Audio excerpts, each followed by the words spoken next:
And we are indeed back yet again Here tonight, we have the Charlotte Hornets, the red-hot Charlotte Hornets taking on one of, if not the best team in the NBA. Record-wise, at least, definitely standing at the top of the mountain along with the Oklahoma City Thunder, the Detroit Pistons. This game is in Charlotte as well. So this is a nice big barometer game. Let's go ahead, break it down, and start the show.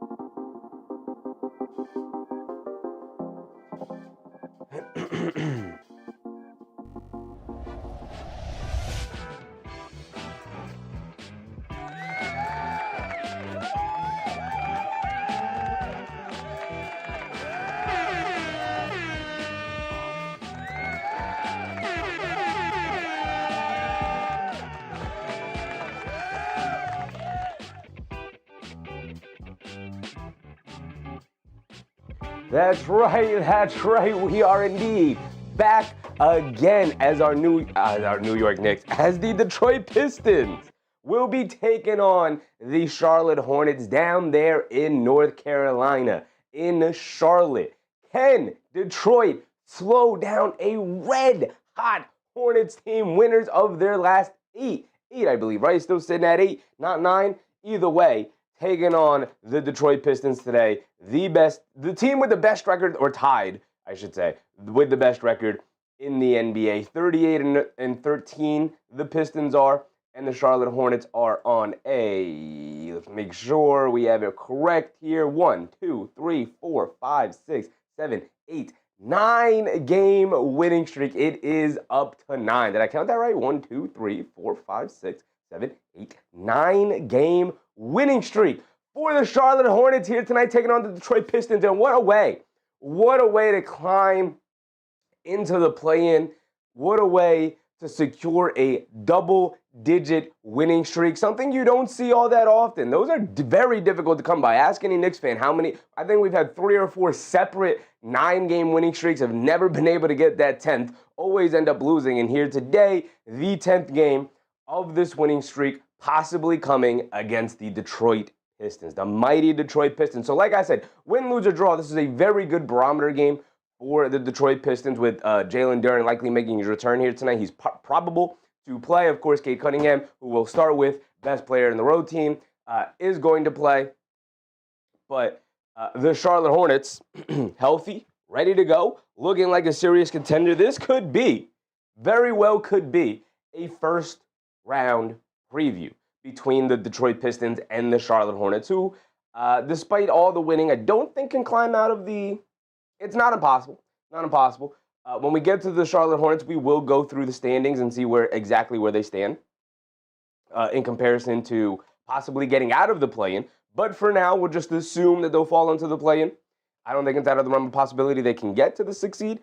They're not far from it, right? They're not that far from it. I mean, they're pretty far from it. They're about 5.5 games back, but not too far, not too crazy to see happen. Either way, let's go ahead. Let's start breaking it down. Let's, of course, start with the better team, with the road team. We always start with the road team.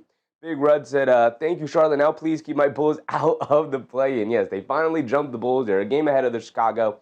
And I don't think Chicago is going to be making a comeback if they finally, Big Red, they finally picked a path. They sold everybody off the team. Got rid of them at the deadline. It was about time to move on. I mean, a couple of years too late, but you're better late than never, I guess. Now you have to catch Milwaukee, and you're not going to catch any of the lower teams other than that, but maybe you could win the lottery.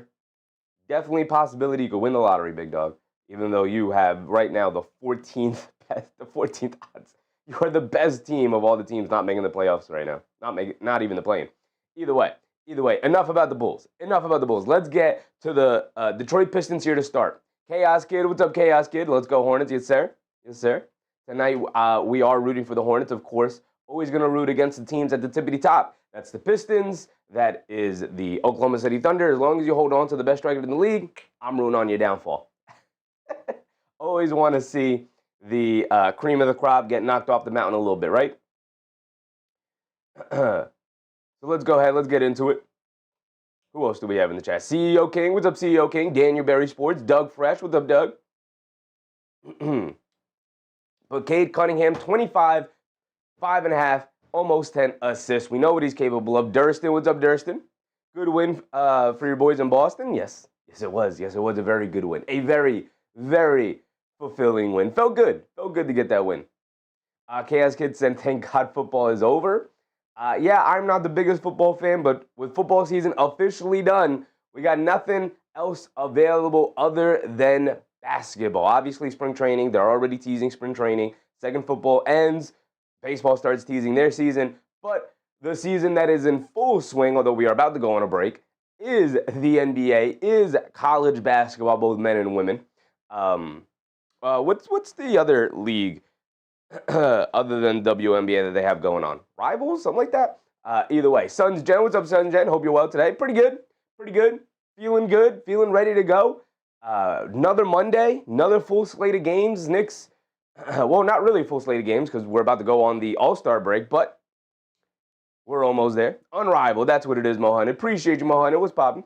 So we played them tough in Detroit, but they blew us out in the fourth quarter. Detroit's defense is tough. Very tough. Very tough. Talking to a Knicks fan, oh, we know all about it. They take those Knicks matchups very seriously, and I wish the Knicks would take it just as seriously, but it is a regular season game. I'm not going to take too much stock out of it. But right now, definitely feels like Detroit has the Knicks number. So I know the feeling, Mohan. I know the feeling. Manuel Mercado, what's up, Manuel? Hello, everyone from Bolivia. What's up, Manuel? Appreciate you, brother. All right, I keep talking about him. Let's get to Cade Cunningham. Well, we know what he's capable of, right? Most stars, we don't have to break down. We don't have to cover because we know what they do on a nightly basis. Every time we cover the Pistons, I'm forced to talk about the things that bug me the most. Almost 4 turnovers a game for Cade. Under 35% shooting from three-point range as a main ball handling point guard. It does not affect him that much because he is a 6'6" point guard who can get into the paint, who's big, strong, mid-range game, not that bad. Shooting 46% from the field, which is solid. I'll take that. But the 32% from three-point range, if he can get this to respectability throughout his career, if he can get that to like 35, 36% and become a decent threat from three-point range, even if it's just off of catch-and-shoot looks, would go a long way to opening things up for other teammates to be ball handlers. Maybe taking the pressure off of him as a main ball handler, getting those turnovers lower. Part of it is the fact that he handles the ball a lot, but also does take some risky plays, and they just don't really trust anybody else with the ball in their hands. Maybe Dennis Jenkins is one of those guys that's coming up with that, but as of right now, Cade Cunningham handling the ball maybe just a little too much. 4 turnovers is far too many turnovers for anybody, even if you are a main ball handler. I harp on this all the time. We cover guys like Brunson, like Maxey, like other point guards in the NBA who other main high-volume ball handling point guards who don't turn the ball over nearly as much as Cade Cunningham or any of these other high turnover guards do.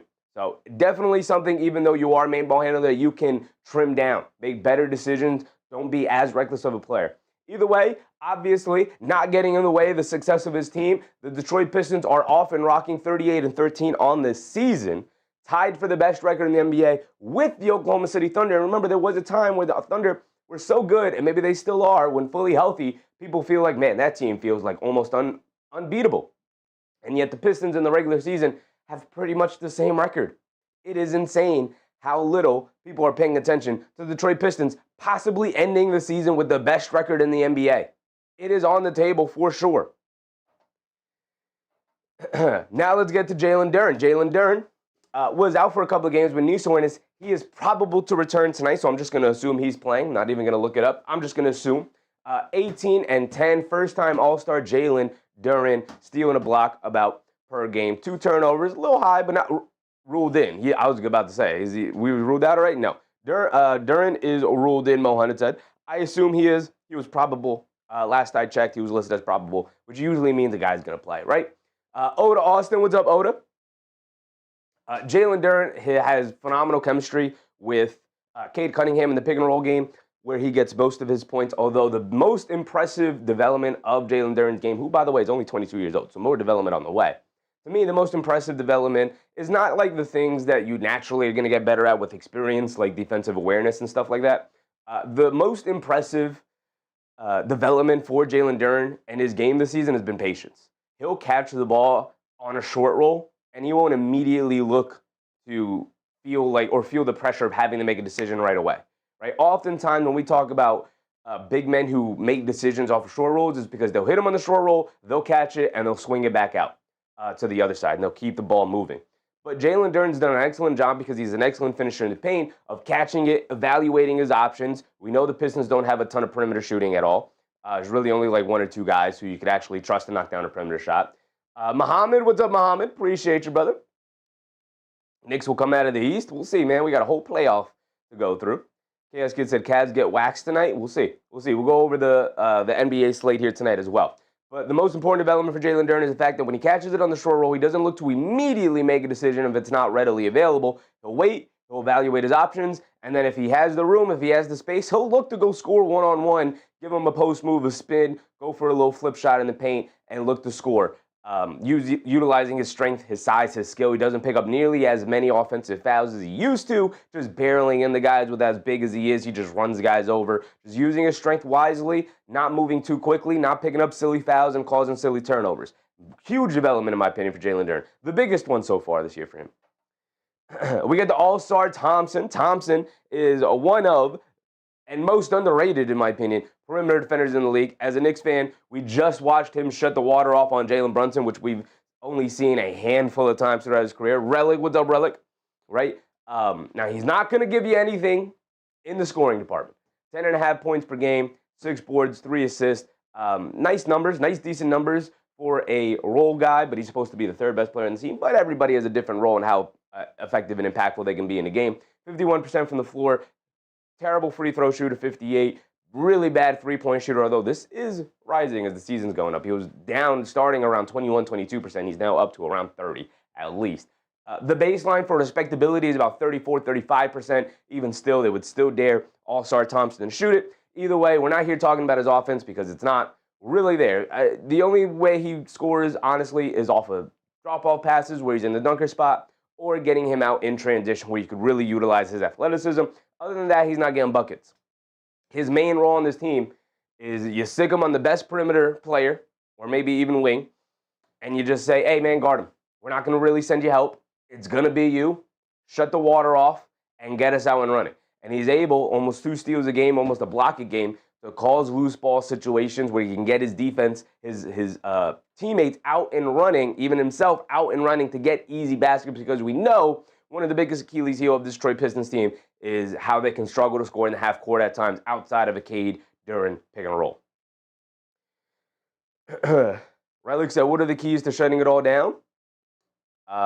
Shutting all of what down? A defense? An offense? What do you mean? Tobias Harris, one of the most important role players, in my opinion, in the NBA. One of the most important veteran role players in the NBA. I don't think this team takes the leaps and development that he does without the veteran leadership and guidance of Tobias Harris, who's been through a bunch of wars, who's been through almost everything you could be through in an NBA career. He's been on tanking teams. He's been on teams competing for championships. He's been on teams caught in the middle. He's been involved in trade rumors. He's been involved in like buyout situations where earlier in his career he wasn't that good and teams were looking to buy him out, and he's been through all those negotiations. He's been on a multitude of different teams and different varying roles, and he comes out of the Philadelphia situation where they really wanted him out of there, where he was kind of 4th or 5th banana on that team, comes out of it, comes to Detroit, and really helps turn this team around. Obviously, the internal development also helped. Trapped in the 90s. What's up, Trapped in the 90s? Foongpei. What's up, Foongpei? Naughty Ghost. What's up, Naughty Ghost? Tobias Harris is everything the Pistons needed. Yes, I believe so as well. Tobias Harris, outside of just on the court skill set, a power forward who can knock down a shot, can step out the three-point range, respectability from three-point range. I keep talking about it. 35% is respectable. We'll take it. 46% from the field. He gives them an option in the half court. You can throw it to him in the post and tell him, hey, can you just try and get me a bucket here if he has at least a decent matchup? But even against good defenders, he could also get you a bucket out of the post. He's very good in that area. 13.5 points per game, 4.6 rebounds, 2.5 assists. He also brought a level of toughness to a team that was already tough, but a smart toughness. And you could see that take effect most this season. Last year, they built up this reputation of like just wild hotheads running around the court. Felt like every other game, Ron Holland and Isaiah Stewart and Ivy and Cunningham and all these guys were getting into it with other players on teams, and it was costing them games, and guys were getting kicked out, and then guys were getting suspended or picking up techs, and you're giving up free points. This season has not necessarily been the case. The toughness is still there. The physicality is still there, maybe even more than it was last year, and yet they're not playing as spotty or as dumb with I don't know how else to phrase it, with all that physicality. They've been much smarter in walking away from situations that just aren't worth it. It's just not worth it, right? It's not worth Isaiah Stewart getting into it with, the backup big man on the other team. Because Isaiah Stewart's more important to the Pistons than that guy is to his team. Why do I got to get into it? You feel me on the court. You know what I'm capable of. You know what I can do. I don't need to stand up and fight for myself anymore because I built up the reputation of being that guy already. So don't worry about me. I'll walk away from this, and then I'll swatch a shot and dunk on you on the other end. Southside Austin, what's up, Austin? Let's go, Detroit. Got Detroit fan. Appreciate you, Austin. Tanaj, what's up, Tanaj? Appreciate your detailed breakdowns. You're teaching the youngins a different side than most. Appreciate you, Tanaj. Appreciate you. I'm just talking basketball. What I see, what you guys see, you let me know. I love doing it. I love doing it for sure. Ron Holland. Ron Holland is a very similar player to Ausar Thompson. Doesn't give you much offensively outside of utilizing his athleticism and his finishing ability in transition. He's probably not going to get you anything. Really not going to score. Maybe a random cut out of the half court where a defender can fall asleep, but there's a reason why he's only averaging 8 points. He'd wish he's averaging 18 points right now. 8 points for Ron Holland, 4 boards, 1.4 assists, but 41.5% from the field. I was about to round up, but I don't even want to round up. 41.5 is pretty bad, especially for a role player. 23% from three-point range is pretty atrocious as well. Like I said, very similar profile to Ausar Thompson. Very good defender, very high motor, wins a lot of 50-50 balls like Ausar Thompson does. So, just having kind of a carbon copy, most teams want a different look to their starter version of that position, right? So if Ausar Thompson's your starting small forward, Ron Holland as your backup small forward, you would want a different kind of looking small forward, right? So you'd want a guy who has more of an offensive game, maybe like a Karis LeVert. Maybe that's why they signed him. You'd want a guy with an offensive game who can knock down the three-point shot, right? Even if you have to sacrifice a lot of the defense that Thompson brings you. But you just want different options, right? So let's say Ausar Thompson just has a bad matchup that night or he's having a bad night. You throw in Ron Holland, he's probably also going to have a bad night. One, because he's not as good as Thompson, but two, clearly Thompson was being game planned in such a way that limited his effectiveness, and now Ron Holland is going to be susceptible to the same game plan because they're essentially a very similar player in the way that they play and the roles that they have. The thing with Detroit is that they lean so heavily in their defense that situation almost never happens for them, or at least doesn't hinder them in the way that it usually has hindered teams in the past. Now, maybe it'll come back to bite them come playoff time, but Ron Holland has picked up his defensive intensity so much this year. I think he's been so much better defensively this year than he was last year, that his value to this team is clearly something that can't be seen in traditional counting stats like this. Just the confidence, the energy, the athleticism, the fact that he fights out there and battles for every 50-50 ball possible. Clark, what's up, Clark? Zachary Mellon, what's up, Zach? Ron Holland is invaluable to this team at this point. Really, really good. If he could ever pick up his offensive game even a little bit, even just getting 32% from three-point range from him, because teams just dare him to shoot, they leave him open, and he takes them, unlike guys like Ausar Thompson. Ron Holland at least trying to knock them down. He's taking them, just hasn't knocked any of them down. I say that the clock on NBA players is a lot quicker than most people tend to believe. He's in his second season. Next year, he'll be going into his third. If they don't see some kind of development offensively from him in his third year, I'm sure Detroit will have to start having some serious internal discussions about what it might take to retain him, what he's going to be looking for in his next contract. I'm sure Ron Holland is very, very happy here in Detroit. But again, maybe wants a bigger opportunity, a starting possible place where he can maybe try and flourish a little bit more offensively. I also think that's a little bit of an issue with Detroit this season, and the fact that they don't really trust anybody with the ball in their hands outside of Cade Cunningham. Now, Dennis Jenkins, a revelation for Detroit. Shout out to him. He just signed his contract. I probably should have put him in the player graphics here in the rundown, but I didn't, but we will before the playoffs start. Definitely. Zachary said, you're covering the game when it starts, play-by-play? Yes, sir, Zach, yes, sir. We will be live to the very end of the game, unless it's a massacre and it's a blowout, but we will be live. Yes, sir, covering the play-by-play. Ron Holland, what was the point I was making? I forget. Either way. Either way. Trusting him with the ball in his hands a little bit more. That's an issue that Detroit has in general. Trusting players outside of Cade Cunningham with the ball in his hands is part of the reason why Cade is such a high-volume ball-handling guy. I would utilize the regular season, even if it sacrifices a win here and there, to try and put the ball in Thompson's hands, try to put the ball in Holland's hands a little bit more often, just to get them more on-ball reps and give you a different option if maybe there's a poor matchup where Cade Cunningham or Duren have, where the pick-and-roll game is getting shut down a little bit, gives you a different look that you can go to. Also maybe gives Cade Cunningham open looks on the catch and shoot, which he's had very few of, because Detroit has the ball in his hands so often.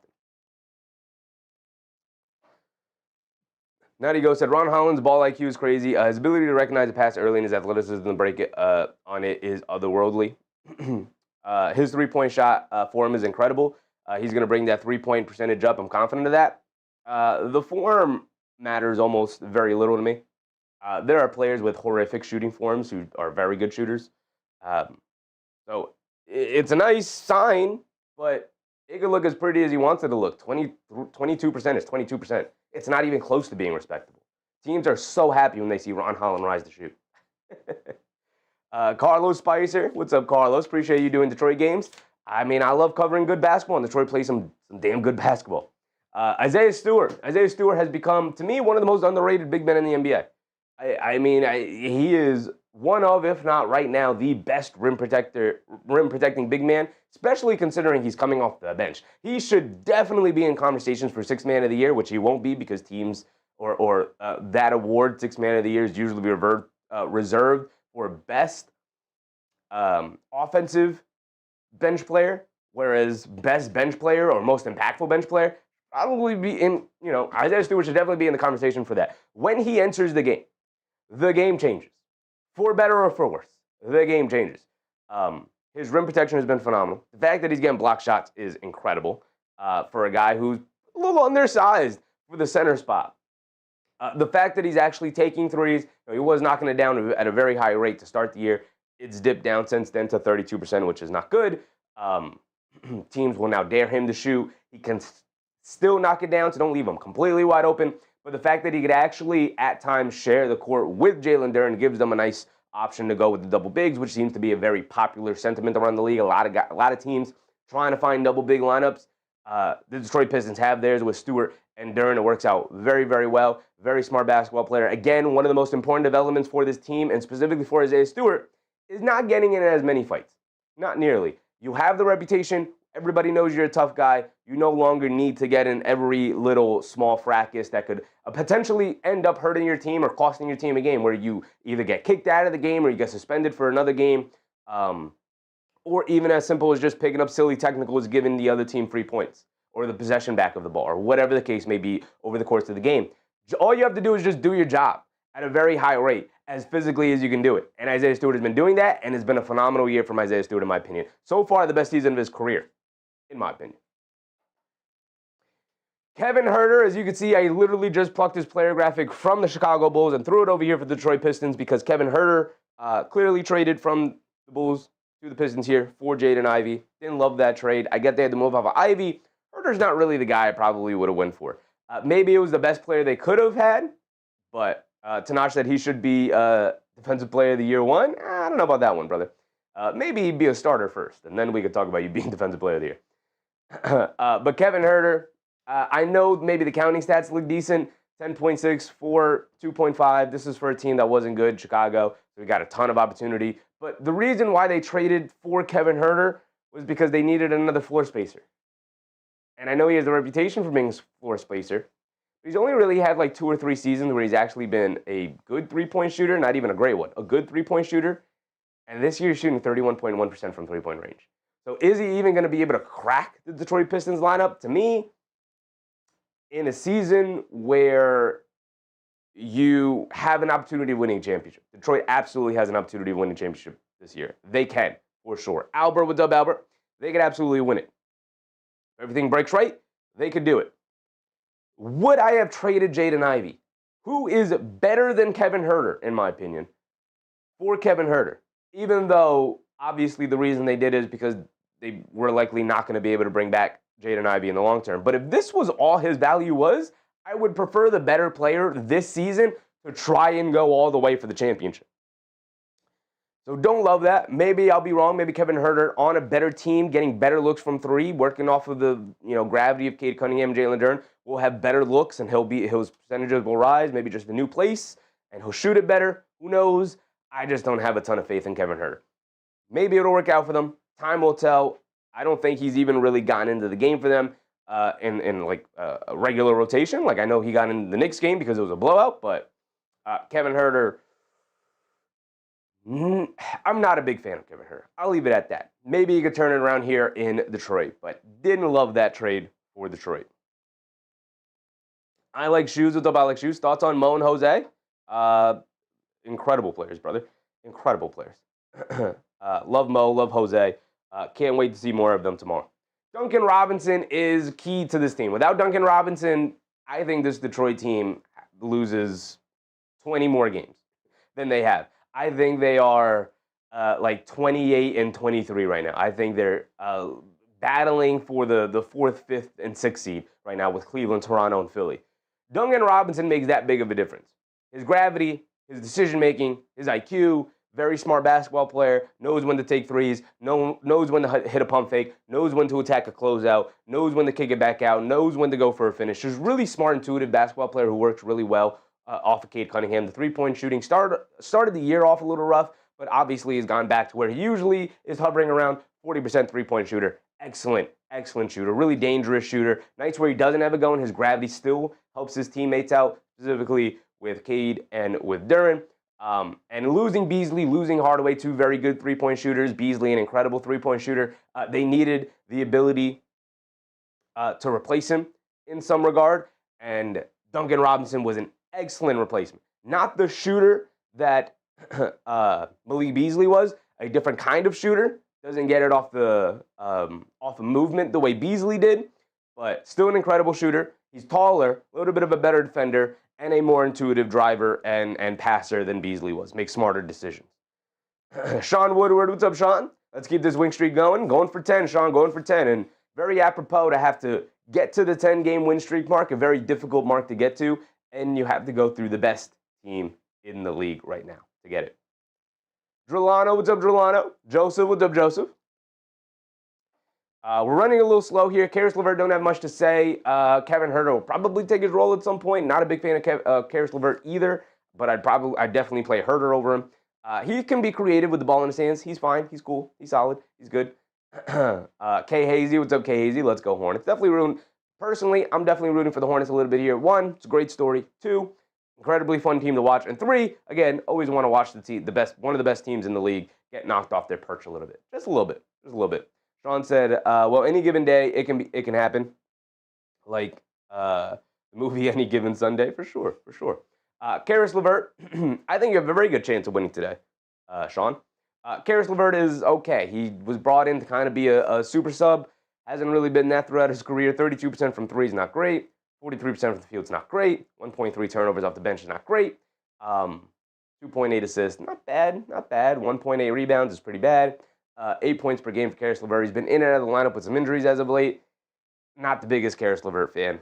Kevin Huerter should probably take his role in the rotation when fully healthy and fully integrated, but as of right now, kind of your ninth man just trying to hold it together. Sometimes he can be great and have a great night, and sometimes he's giving you like 6 points, 3 turnovers, and 1 assist. G-Ball, what's up, G-Ball? Now he goes, I like the Ivy trade. It makes Detroit better as a byproduct of his minutes going to guys like Sasser, Paul Reed, and Chaz Lanier. None of those guys will get minutes come playoff time, brother. Maybe Sasser, but maybe Paul Reed if there's an injury. But Huerter will get any of those minutes over any of those guys. You didn't trade for Huerter to not play him, right, is the point. The issue is that he might not be good on playoff time, so he might not be able to play him. And I don't think J.B. Bickerstaff will then slide down to Chaz Lanier when he already has issues keeping Ausar Thompson on the court because of his offensive limitations. Let's get to the Charlotte Hornets now. The star of the show, the team that I think we're all waiting to see, like this is a barometer game. We know who the Pistons are. We're just getting familiar with who the Hornets are. Lamelo Ball, 19 a game, 5 boards, 7.5 assists. They've been blowing teams out over this time. 1.2 steals. The efficiency still isn't great. After a really rough start to the year, 40% from the field, 36% three-point range. This number is actually rising back to over respectability a little bit. 36% from is good. We know he's a really good offensive player. Takes some really silly shots. Part of him taking really silly shots is getting him in a position where opponents have to guard him in ranges where nobody else really has to get guarded outside of guys like Steph Curry, right? He is in Steph Curry area in terms of how defenses respect him because he actually has the audacity to take really dumb shots.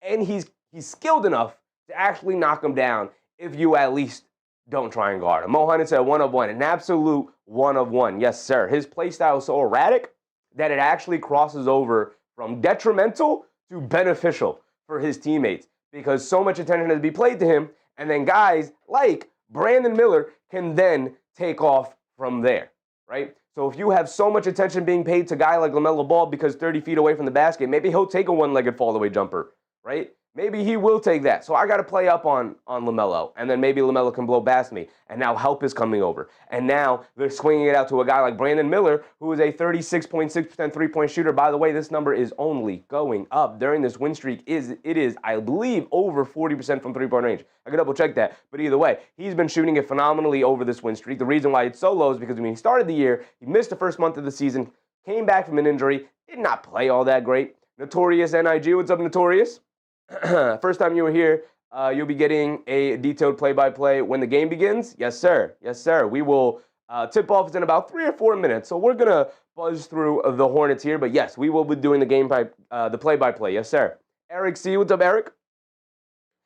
Brandon Miller's been phenomenal. Again, he started the year off slow. So 36% from three-point range is actually, I believe by the end of the year, he'll be hovering around 40. He'll be 38, 39, maybe even 40% from three-point range. He can get it there.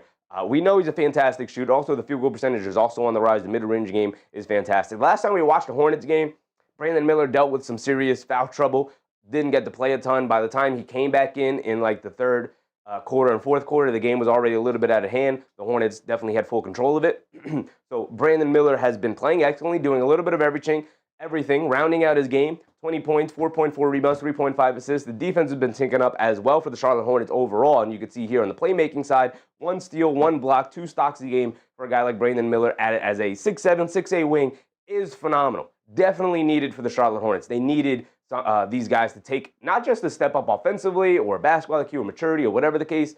They definitely still needed a guy as well to take a step up defensively, and Brandon Miller has absolutely done that. Keenan Hara, what's up, Keenan Hara? Keenan said, I didn't see our big win over Boston. Looks like Alvarado did well and Mo. Yeah, Alvarado and Mo ended up walking out as the 2 big storylines of the game for sure. Keenan Miller had a rebirth with the new developing players on Charlotte. Yeah, one of those guys, Cade Cunningham, candidate for Rookie of the Year. He's not going to win it. Cooper Flag is that good. It is definitely Cooper Flag. The only way I think Cade Cunningham or VJ Edgecombe have a chance of winning it is if Cooper Flag, for some reason, would unfortunately not be able to hit the 65-game minimum rule. But Cade Cunningham is definitely probably second. He's been that good. He's been phenomenal. CJ Trent, what's up, CJ? Appreciate you. We got the game on. As soon as they get ready for the tip-off, we'll switch over. Eric said, I need to get me one of them hats, Chef. I do love cooking. But now I can double down as my streaming good luck charm. Appreciate you, Eric. Yeah, I'm working behind the scenes. We're going to try and do a limited run of the chef's hat with the logo on it, but got to figure out logistically how we want to do that. Yes, sir. Yes, sir. We will get one. CJ said, need this Hornets win. Yes, sir. Yes, sir. Cade Cunningham's been fantastic. Like Brandon Miller, he's kind of just come in and been perfect. He's had a perfect rookie season. He set all kinds of rookie records for three-point shooting, 42% from three, 90% from the foul line, 48% from the field is a ridiculous efficiency stat line for a rookie of all guys. 19 a game, 5.5 rebounds, 3.5 assists is phenomenal. 2.2 turnovers, that's fine. He does have the ball in his hands. See, when people talk about Cade Cunningham dribbles it too much, I'm like, they're trusting Cade Cunningham with the ball in his hands. You know, you could trust your other non-ball handlers with a team that has Lamelo Ball, who's a phenomenal ball handler, right? Ethan Quinn, what's up, Ethan? Is Con making 3 threes? I don't know, brother. That's why we watch the game. We're going to lose time here. Kobe White is not available today. I don't think he's made his Charlotte Hornets debut. CJ, let me know, or other Hornets fans in the chat, let me know. Usual starting lineup for both sides: Ball, Miller, Knipple, Bridges, Diabate. who we will cover in a second here. We are getting ready for the tip-off. Miles Bridges, I'm going to rush through it a little quickly here. Miles Bridges, do-it-all wing, 18.7 points per game is actually really phenomenal. The ability to play off of 3 phenomenal shooters has been fantastic. Mark, what's up, Mark? And then Moussa Diabate is the biggest development guy. This is the last guy I guess we're going to have time to touch with as we're getting ready for the tip-off here. But Moussa Diabate has been an absolute revelation. They needed a center to start the year, and Diabate kind of last year was like, he's a nice little fun guy, right? Maybe a third-string center, maybe a backup center on a decent team. And this season, he's like, nope, I'm a starting caliber center. I'm that good. Right? He's been phenomenal this year for them. All right, here we go. Pistons win the tip. Just like that, we're off and running. We're off and running. Cunningham has it up top, being guarded by Knipple. Coming to his right for double screen. They kick it out. Robinson gets ran off the line by Bridges. Gets to the foul line. Pull-up jumper. Rattles it in for the first shot of the game. Okay. Also, where's my volume? There we go. Lamelo bringing it down, being chased by Ausar Thompson. Lamelo with an incredibly erratic game. We'll see if Thompson can throw him off his mark. But again, no trust other guys with the ball in their hands. They get it out to Knipple, hands it off to Diabate, hands it off to Miller, coming to his right. Ball poked out of his hands. Miller picks it up, mid-range jumper, can't get it to go. Battle for the rebound. Cunningham able to rip it away from Diabate. Hit a head pass to Duncan Robinson. Duncan Robinson along the baseline gets the easy layup to go, and it's a 4-0 start for the Detroit Pistons. Here we go. So Knipple has it up top, being guarded by Cunningham. Coming to his right, along the baseline. Has in the post against Robinson on a switch. Throws up a floater looking for a foul call. Doesn't get it. Diabate tips it up and in, but they call an offensive basket interference. So the Hornets will remain scoreless here. Minute in. Emil, what's up, Emil? CEO King said, they said Kobe White wanted to play, or wants to play until sometime after the playoffs. All right. Probably after the All-Star break, if anything. Cunningham coming to his right for double screen. They give him space, so he pulls up on the midi. Comes up well short, long rebound over to Thompson. They swing it out to Harris in the right corner. Pump fakes, resets himself. 3. Off the back rim, can't get it to go. Duren the rebound, inside to Thompson. Thompson spins in the lane. Goes up, a lot of contact, no foul call. Misses it, comes up short. They get it over to Lamelo. Lamelo bringing it down. Good ball pressure from the Pistons to force them to slow it down. Hornets couldn't get out and run there. Great defense from the Pistons. Lamelo Ball has it up top, dances with it against Duncan Robinson on a switch. Hesitation, crosses over, down the lane, bumps, leans in, kicks it out. Miles Bridges, right corner 3, comes up short. Robinson with the rebound.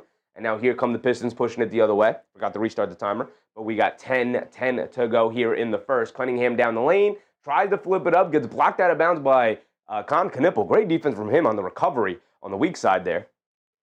Z2G Music with the music. Hornets need to go crazy. They're going to need to play an excellent basketball game. Detroit very rarely, if ever, has beaten themselves this year. You got to beat Detroit.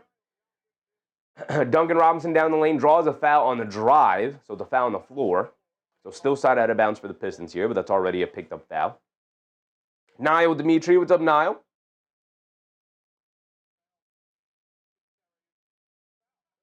CJ said we brought in Tosan and Woma. Knicks legend, once a Knick, always a Knick. Tosan and Woma. I think he got into maybe 2 games with the Knicks. He's an interesting player with interesting tools. Surprised the Knicks never really gave him a chance, but Cunningham misses the mid-range jumper. Hornets doing a pretty good job of keeping him out of the paint so far. And then Duncan Robinson off the handoff from Duren after the offensive rebound. Steps out of bounds trying to attack the basket. So ball back to the Hornets here.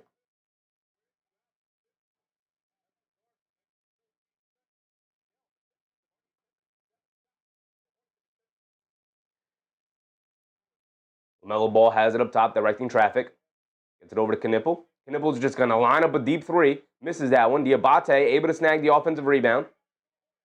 Cross-court pass to Lamelo. Lamelo, deep left wing 3 over Cunningham. In and out, can't get it to stay. Battle for the rebound. Duren able to grab it, and he's going to bring it down. Then he hands it off to Cunningham. Cunningham up top, dances with it against Ball. Leans in, now coming to his left. Leans in, fall away, foul line jumper. Got it to go for Cunningham, just using his size and his strength to throw the defender Lamelo Ball off balance, and now it's 6-0. Lamelo Ball has it up top, being guarded by Cunningham.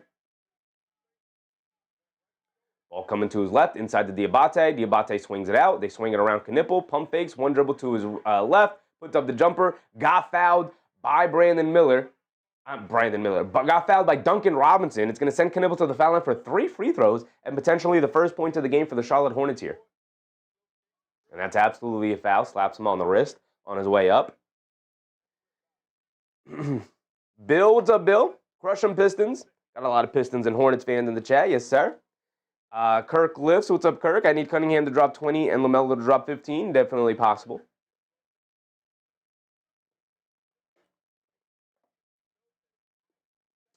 Eric C said, Hornets can erase that quickly. At least there's more entertaining than the Super Bowl.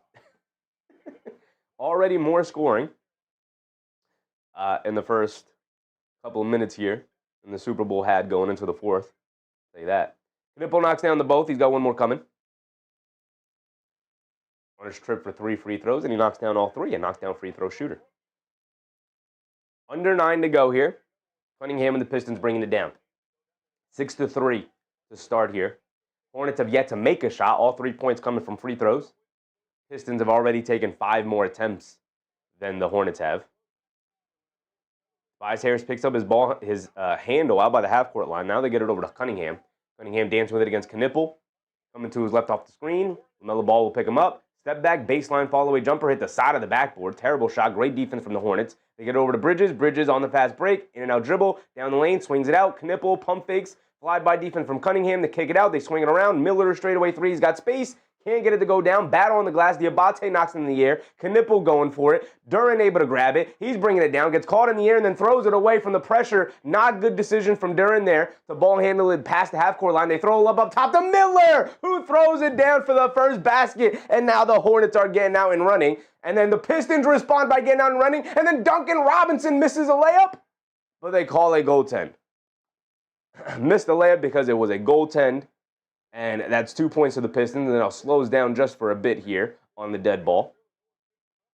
And now we're getting some NBA action, baby. Now we're up and down. Let's go. Here we go.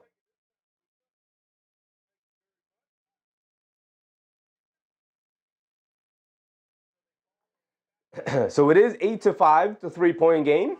Miles Bridges bringing it down. Bridges has it up top, being guarded by Harris. They get over to Ball. Ball being guarded by Thompson.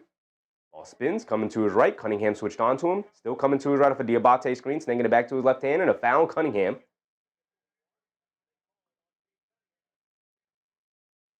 Mohan to Showtime. Yes, sir. Ro Jr., what's up, Ro? Big fan was wondering, can you say, what's up, Ro Bell? What's up, Ro Bell?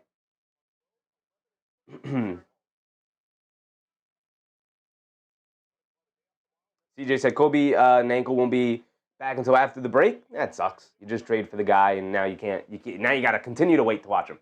Diabate hands it off to Miller. Miller down the lane, draws the foul. Can't get the shot to go down, but he will go to the foul line for 2 free throws.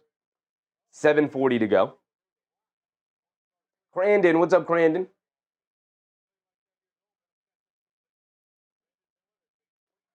Mohan said, call it both ways, right? Walter, what's up, Walter? I need to watch the game. Where can I? I'm watching out on Amazon Prime, brother. So you could look at Amazon Prime, if you ask me. That's where I got it on. Miller knocks down the first one. He's got one more coming. Knocks them both down, and it is a 1-point game, 8-7 here. Early in the first quarter. But quickly approaching the halfway point. Cunningham bringing it down. Has it up top, gets it over to Robinson. Slip pass down low to Duren. Lefty slam off the beautiful set play there by the Pistons. That's the gravity that Duncan Robinson provides, and that's a good read from Robinson there. Lamelo Ball up top dancing against Cunningham. Coming to his right down the lane, snakes it to his left hand. Fall away, foul line jumper. Got it to go for Lamelo Ball. Running off the screens to get Ausar Thompson off of him.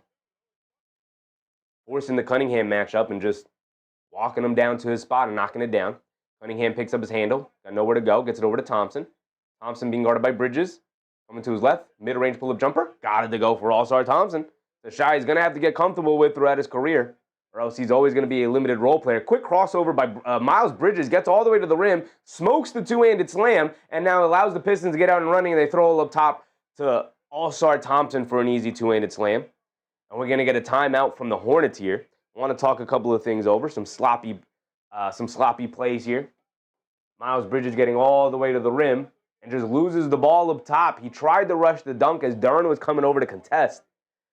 I think if you just let that come off your hand instead of trying to go up with 2 hands to dunk it, just drop it through, I think you probably get that bucket. But when you got a defender like Duren, after you split two good defenders in Cunningham and Thompson, then you got Duren flying at you to contest you at the rim. I understand rushing it. But missing that layup there gets the Pistons out and running, able to utilize all those athletes they have. They get an easy dunk for Ausar Thompson on the other end.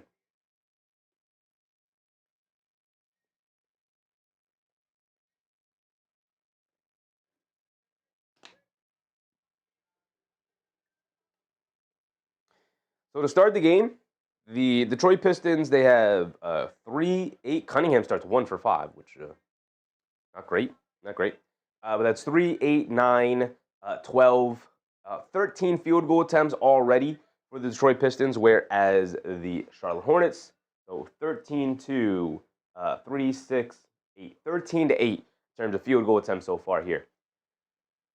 Not great. Already losing the possession battle very early here in the game. A lot of early offensive rebounds for the Pistons. I think one of the issues the Pistons might struggle with here tonight is what happens when the bench units come in, because I think Detroit's bench unit is more dominant and can definitely impact the game more than Charlotte's bench. Charlotte's going to have an uphill battle to climb in terms of the physicality and dealing with Detroit's defense, even coming off the bench, between Holland and Stewart. Like, arguably, 2 of their 3 best defenders come off the bench, right? So, can definitely stifle bench units for sure. Naughty Goat said 5 and 9 of the Hornets' points are from the charity stripe. I'm disgusted. That might be a good sign. It might be a bad sign. We're just going to have to see how the rest of the game plays out. Slick McHale, what's up, Slick? I need Harris to get 5 points real quick. He needs to stop bluffing. He's only taken the 1 shot so far. He averages 13.5, so I think you're all right. Roosevelt Bell, what's up, Roosevelt?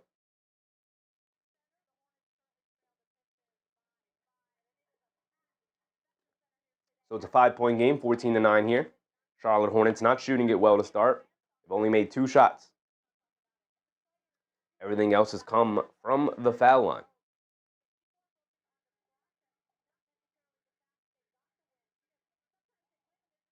A Miller alley-oop dunk and a Lamelo foul line jumper. Outside of that, nothing so far. Missing all of the perimeter shots. And Lamelo Ball bringing it down against Thompson here. 6:30 to go. They get over to Bridges. Bridges up top. Tries to hit Brandon Miller, come back door. Great defense from Cade Cunningham to not allow Miller to go back door. And Bridges just anticipates that he would have been able to and just throws it away. Not a good play there from Miles Bridges, but excellent defense from the Pistons there. Cunningham has it up top, being guarded by Knippel. Coming to his left off the screen, down the lane, leaves it off for Ausar Thompson along the baseline. Harris 3, can't get it to go. If you're Thompson there, you gotta just get that layup or dunk, brother. Miles Bridges pushing it the other way, stops, tries to kick it out to Knippel. Cade Cunningham read it all the way, goes to the other end, tries to throw down a dunk, can't get it, but gets his own offensive rebound. Stop, half spin, leaves it off for Thompson, lefty layup, got it to go past Diabate. Excellent defense from Diabate to contest both guys at the same time, but just couldn't get the stop, and Thompson gets the finish. Now Lamelo bringing it down the other way, coming to his right off the Thompson screen. They get it out to Miller. Miller pump fakes, coming to his right, hits Miles Bridges going along the baseline. Big two-handed slam over Duren, can't get it to go, but a foul on Duren will send Bridges to the foul line for 2.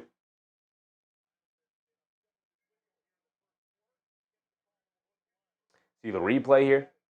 Duren is very against the foul call. Got it pretty clean. He didn't necessarily block it, but he knocked it out of his hands just enough for him to miss the dunk. I get the argument. Roosevelt said, shout out to Sheffy for the live commentating. Appreciate you, Roosevelt. Appreciate you, man. Andrea Crawford. What's up, Andrea? All right, we got some substitutions coming in. Kalkbrenner and Josh Green checking in for the Hornets. Isaiah Stewart. And who else? Just Isaiah Stewart checking in. Duren remains out there. Stewart comes in for Harris, so they go into the double big lineup with rookie Kalkbrenner in the game. Now, I like Kalkbrenner, but this might be a heavy task for him to deal with here.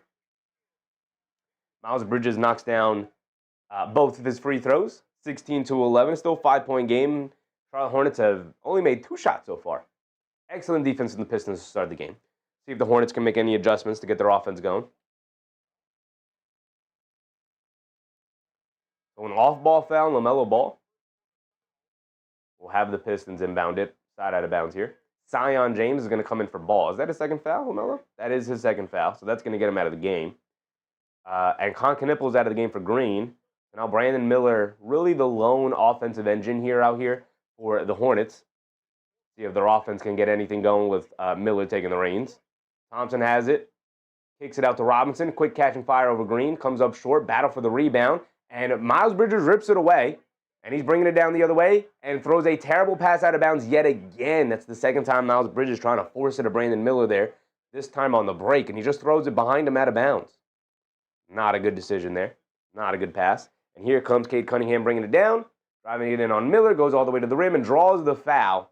Brandon Miller slapping down at the ball instead of forcing Cade Cunningham to just shoot a contested shot. And now Cade Cunningham will go to the foul line for 2. That is the first foul on Miller. 5:20 to go. It's still a 5-point game. It's not like the Pistons are running away with it, but their defense has been excellent so far, stifling the Hornets at every stop here. Cunningham knocks down the first one. He's got another one coming. Karis LeVert's going to check in. Grant Williams is going to check in. Miles Bridges is going to check out.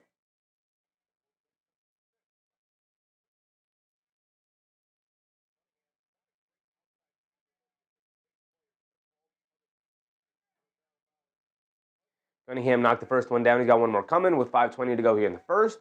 Holding on to a 6-point lead.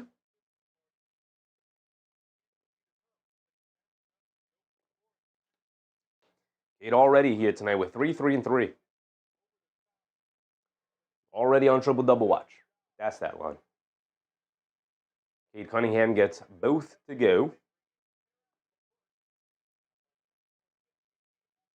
And here comes Zion James bringing it down. James has it up top, being guarded by Cunningham.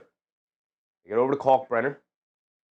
Kalkbrenner hands it off to Miller. Miller coming to his right, down the lane. Tries to swing it out to James. And Karis LeVert jumped the passing lane. And the Hornets are just being way too predictable with their offense right now. And the Pistons are just taking away everything open. Cunningham step back 3, comes up short. Josh Green gets the running start on the rebound. Blows right past Cunningham, down the lane, gets into the paint, kicks it out to James. James kicks it up top to Williams. Williams swings it out to Miller. Miller will catch and fire from 3 over Cunningham. Knocks it down for Brandon Miller. And a much-needed perimeter shot going down for the Hornets. Back to 4 it goes. Here comes Ausar Thompson bringing it down. Thompson has it up top. Good denial from Zion James to get over to Duren, who gets a running start at Kalkbrenner. Down the lane, flips it up the right hand. Can't get the friendly bounce. Thompson can't get the putback to go down. Kalkbrenner finally clears with a rebound. Miller over to James. James back to Miller. Miller going to keep it. Now come to his right off the screen from James. They get it over to Green. Green gets it back out to Miller. Miller being chased by Cunningham. Coming to his left down the lane. Throws up the floater. Got it to go for Brandon Miller. So smooth coming off the screen. Give me an inch and I'll take a mile. With that size and length, trying to rear contest a floater from him is not the greatest defensive game plan from Cunningham there.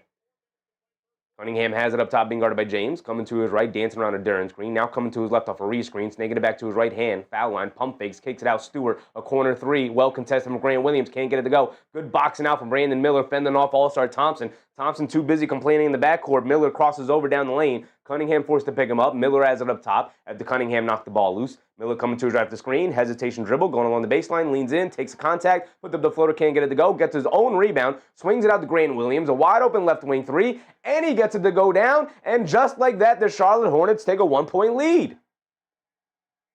And an 8-0 run causes a timeout by the Detroit Pistons. And this is the issue I'm always going to have with the Detroit Pistons this season. Their defense was phenomenal to start the game. They played fantastic defense, still playing fantastic defense here. But their offense let them down in multiple situations. Out on the break, some of their perimeter shots not going down, and their offense really let them down. The level of defense that they played to start the game should have gave them a double-digit lead at some point, whether it was 10, 12, if they got it up to 15, whatever the case may be. But their offense let them down to such a degree. I mean, Cunningham's 1 for 7 from the field right now. Like, come on, man. If you were 4 for 7, 3 for 7 even will take, you probably would have built up a double-digit lead and would not have allowed the Hornets to get out and run the way that they did. Now you're giving the Hornets some confidence here. Grant Williams knocks one down. Brandon Miller's up to 9 and really controlling the offense right now. Not really even worried about your pressure defense. Just really handling the pressure from Thompson. I think Ausar Thompson is letting the Charlotte Hornets off the hook very easily, just easily switching things. I get Cade Cunningham's not a bad defender in himself, but not nearly the defender Thompson is. And when defending Brandon Miller, I just don't think you should. I don't think you should just switch that as easily as he has tonight. Brooklyn vibe. What's up, Brooklyn? Is Lamelo playing tonight? Lamelo is playing tonight. He picked up 2 fouls halfway through the quarter, so he got subbed out. Braden. What's up, Braden? Ozahar. What's up, Ozahar? Brandon Miller and Grant Williams, after that 3, are the only 2 guys who have played, or the only 2 guys who have scored on the court right now. Between Kalkbrenner, Green, and James, offense is going to be hard to come by. So Brandon Miller having to do a lot of the heavy lifting here. And he said, all right, give me the reins. Give me the reins. Brooklyn Bob, new sub. Appreciate you, Brooklyn Bob. Thank you for hanging out with us here tonight, man. Mohan said, that's our defensive lineup. James and Green are excellent pests, and I mean that in the best way possible. They get out there and they make ball handlers frustrated, if anything, and force you into bad decision making. Now they've just subbed into the game, and Kalkbrenner's huge, and he's a decent rim protector, especially for a rookie. And Brandon Miller is also very big out on the wing, so his size and his length. Grant Williams is just a smart defender as well, so I could see this being your defensive lineup.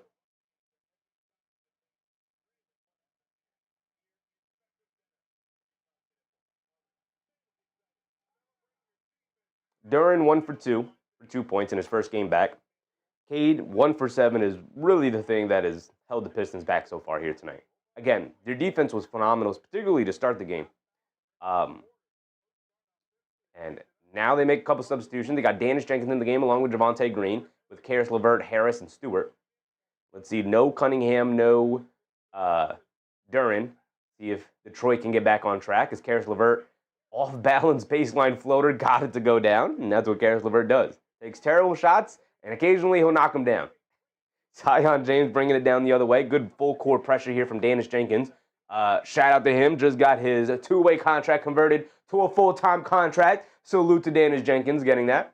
Always love seeing players earn their way into the league, and he definitely earned his way in. Danish Jenkins, speaking of earning your way in, knocks the ball loose. Bad pass from James all the way. Javonte Green picks up the foul.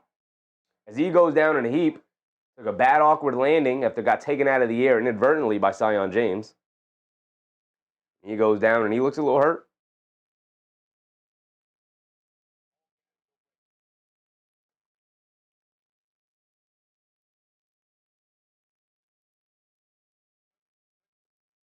Replay here. Ooh, tripped him up. Tripped him up by accident. He tried hedging out and then recovering.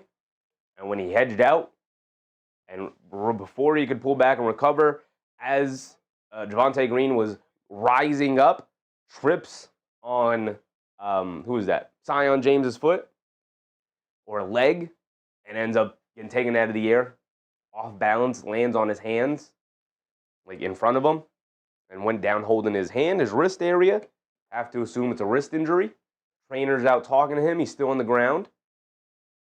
Gotta think at this point it might be a little serious. Now he goes to Jenkins plays like he weighs 50 pounds more than he does. He's a tough dude, man. When I say earning his way into the league, he earned his way onto this Pistons team and a part of this rotation, and an important part of this rotation. Daryl Marshall, what's up, Daryl? Duren isn't going to get 10 rebounds. We'll see. We'll see. It is only his first game back. We have a timeout here from the Pistons, I believe.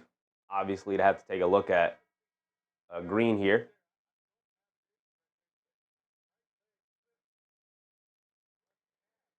Yeah, so Zion James isn't even necessarily in the way.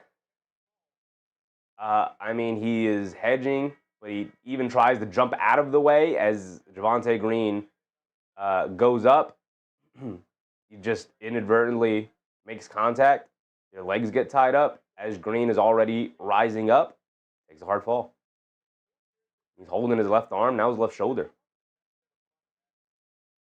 Nadigo said those falls hurt. He probably strained something. Yeah, now he's holding his shoulder, nodding as if to say I'm okay. He's going to take his 2 free throws here. It's his left shoulder. He's a righty shooter.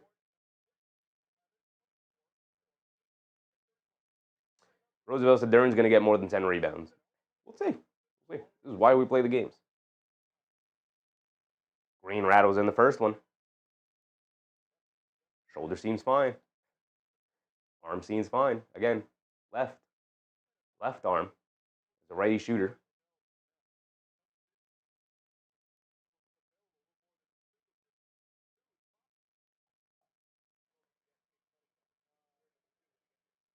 Green knocks down both. A second perfect free throw.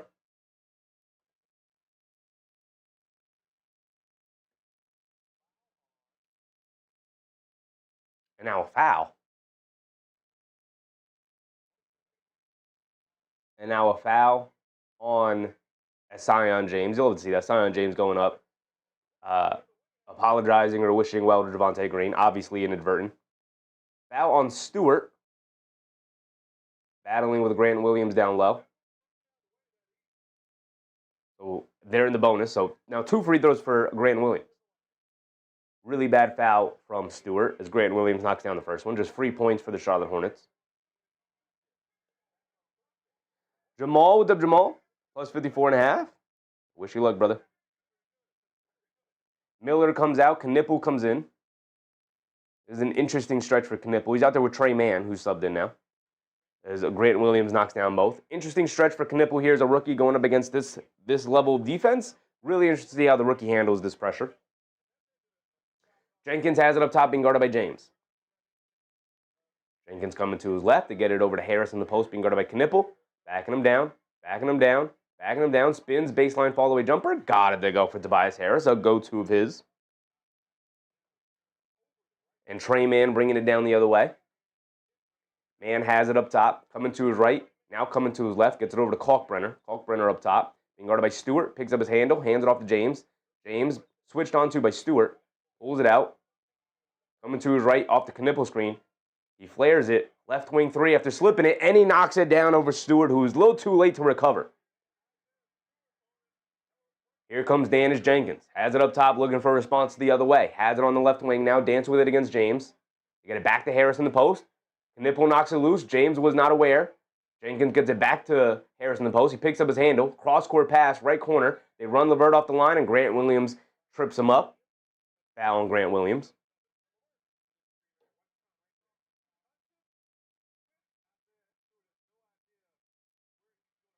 On Knipple. Already really good at setting those ghost screens and flaring out to the three-point line.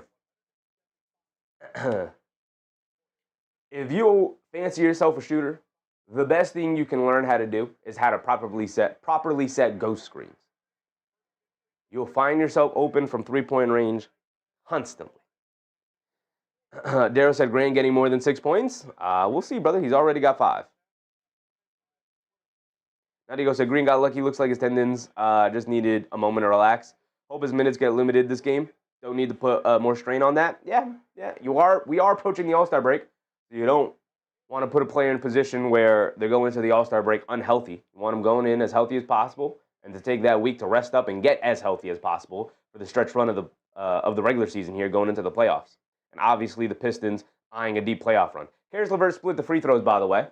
Grant Williams, cross-court pass to James, ran off the line, takes the baseline, goes up, tries to swing it out to Trey Mann. Danish Jenkins read it, saw it coming, picked it off. Now here comes LeVert pushing the other way. Inside pass to Green. Green, nice power dribble and reverse layup over Grant Williams as Kalkbrenner had to come out and contest the perimeter jumper as he was the guy who had to pick up the ball. James up top, pulls it out as Danish Jenkins switches onto him. James coming to his left off a Kalkbrenner screen. Driving it down, kicks it up top to Knipple. Pump fake, one dribble, sidestep, straightaway 3. Got it to go for Con Knipple. 3-point shots going down now for the Hornets. Con Knipple 2 in a row. He's up to 9 as well. Same as Brandon Miller when he checked out. Tied at 27. Harris up top being guarded by James. Driving to his right, pulls it out, hands it off to Green. Swings it over to Jenkins. Jenkins up top being guarded by Grant Williams. Coming to his left off the screen, leaning in, down the lane. Beautiful Gortat screen from Isaiah Stewart there to keep Kalkbrenner from contesting that layup from Danish Jenkins. and it's 29-27. Trey Mann bringing it down the other way. About 30 seconds to go. Trey Mann pulls it back out. They're not going to be able to go for the 2-for-1 now, so might as well work to get the best shot you can. Trey Mann dancing with it. They kick it out to Zion James, a right wing three. He's open, and he makes them pay, knocking it down. Perimeter shots going down for the Hornets here, and the Pistons will walk it down for the final shot of the quarter. There's about 15 seconds to go. Dennis Jenkins waving everybody down. Now they're going to come set it. Usually want to set around 8 to 9 seconds. Dennis Jenkins blows past the defense, kicks it out to Javonte Green, a right corner high arcing three. Can't get it to go. James with the rebound. James leaning in, heaves it up from the half-court line. Got it to go! This is why you shoot them! Zion James ends the quarter with a half-court heave with Javonte Green all over him. Yes, sir. 4 straight threes for the Charlotte Hornets, including the half-court heave by Zion James. 33-29 to end it. Javonte Green, very cognizant of the fact that you don't want to even give up open half-court heaves anymore because guys are definitely taking them with the change in the rule. And so Zion James grabs the missed shot rebound and immediately looks to start taking as much space on the court so that he can get to the half-court line and heave it up or get as close to the basket so he can heave it up there. Javonte Green recognizes this, chases him down, is on his hip, contesting without fouling, keeps his hand up. Zion James leans in and then falling to the side, flips it up there from the half-court line and got it to go down. Beautiful play. Beautiful play. Obviously, luck needs to be on your side, but Zion James up to 6 points, 2 for 2 from three-point range now. Okay, so that's what happens when you play with Lamelo Ball. Yeah, you work on all the funky. He's got you working on everything you were always told not to do. The one-legged fall-away jumpers, the turnaround no-look shots, the 360 layups, the half-court heaves. Absolutely. Johnny, what's up, Johnny? Think Hornets can get 10 in a row? I do think they can get 10 in a row. Definitely think it's possible. CJ said Con 7 threes tonight. He's already up to 2, right? Yeah, he's already up to 2. Tay Cowboys, what's up, Tay? Them bees are pesky. They are pesky, man. Welcome. Welcome to relevancy, Charlotte. Happy to have you. Really am. Roosevelt said that was luck. Yeah, it was luck. Part skill, part luck. But you can't get lucky if you don't put yourself in a position to be lucky. Heave it up there, man. Heave it up there every single time.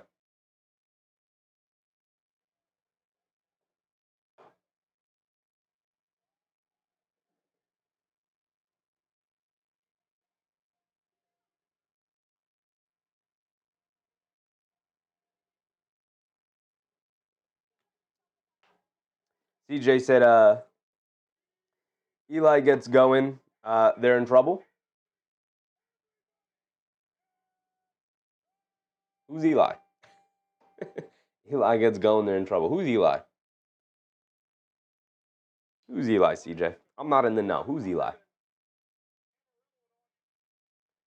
Melo?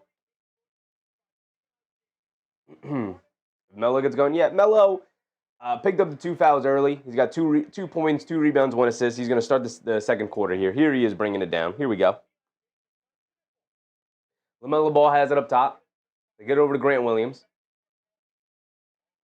Grant Williams hands it off to Diabate, who's also back in. Hands it off to Knipple, who stays in. Knipple sprays it out. Grant Williams, a wide open 3. After Karis LeVert slipped and fell, and Grant Williams knocks it down. Is that 5 straight threes for the Charlotte Hornets here?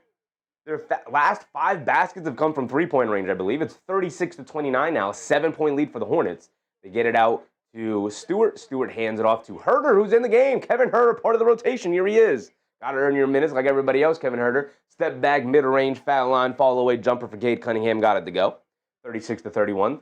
LaMelo Ball bringing it down the other way, being guarded by Herder. Dancing with it. Coming to his left. Deep pull-up 3 for LaMelo Ball. In and out, can't get it to stay. Herder with the rebound. Quick outlet to Cunningham. Cunningham pushing the pace the other way. Cunningham stops. Leaves it off for Stewart. Back to Cunningham. Cunningham being guarded by Josh Green. They swing it out to Javonte Green for a right wing 3. Can't get it to go. Long rebound. Karis LeVert chases it down. He has it up top, being guarded by Ball. Dancing with it. Crosses over to his right. Hands it off to Green. Green fires again from the same spot. Misses again. Diabate trying to keep Stewart off the glass. Nobody helping him. And Herder able to sneak in for another offensive rebound. And the Pistons resetting. Cunningham crosses over to his left down the lane. Gets stripped, but fouled. And a foul on Grant Williams. Grant Williams raising his hand, saying that's a foul on me. And they are going to give it to Grant Williams. Smart move from Grant Williams. Don't want LaMelo Ball picking up a third early foul here in the second quarter. Grant Williams raises his hand, says gives the foul to me. Raised it very early. Definitely looked like a foul on LaMelo. But Grant Williams saving him there, the foul. Smart veteran move from Grant Williams. Cunningham, good attack as well. Finally just saying, all right, let's stop taking these silly threes, man. Let me get in the paint. Let me draw some contact. Now with the foul line. Knocks down the first one. Got another one coming. Cunningham can knock down a shot. He's too free from the field. But he can get himself to the foul line. Knocks down both free throws there. 36-32. 4-point game. 10:30 to go here in the second quarter. LaMelo Ball bringing it down the other way. Ball has it up top, being guarded by Green. They get it over to Josh Green. We got Josh Green and Javonte Green in the game. They get it over to Knipple. They hedge out on Knipple. Knipple down the lane. Kicks it out. Beautiful pass. LaMelo, left corner three. Got it to go. What a pass from the rookie. I mean, he is so wise beyond his years, man. It's crazy. That is I've been in the league 5 years type of pass. That's not a rookie pass right there. Immediately read the defense and swung it out to the corner. Cunningham attacking to his left, down the lane, lefty layup, got it to go over Diabate. He crossed up on Grant Williams there to get to his left. 39-35. LaMelo Ball has it up top, crosses over to his right, down the lane, tried to shovel it inside to Diabate. Ball got knocked loose, but out to Grant Williams. Grant Williams driving to his left, and a foul on Cunningham. And I'm pretty sure that was a double dribble from Grant Williams. He picked up the loose ball, dribbled it, stepped behind the three-point line. Cunningham closed out, and then dribbled it again. Put it down on the floor again. Either way, it's a foul on the Pistons. They didn't call the double dribble. They rarely do.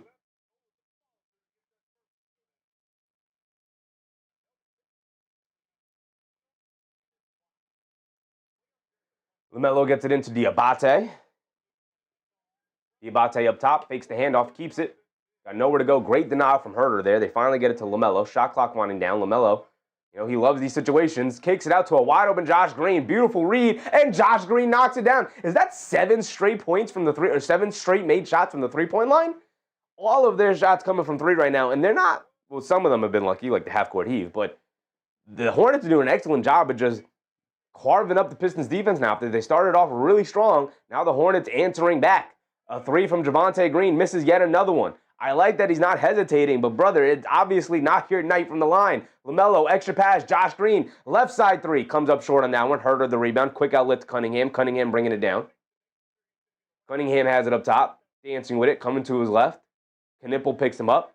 Cunningham hits him with the Smitty along the baseline, leaves it off for Stewart for the easy one-handed slam. Beautiful point guard play from Cade Cunningham there. The ball handling, the recognition, the drop-off pass, the manipulation, all of it gorgeous.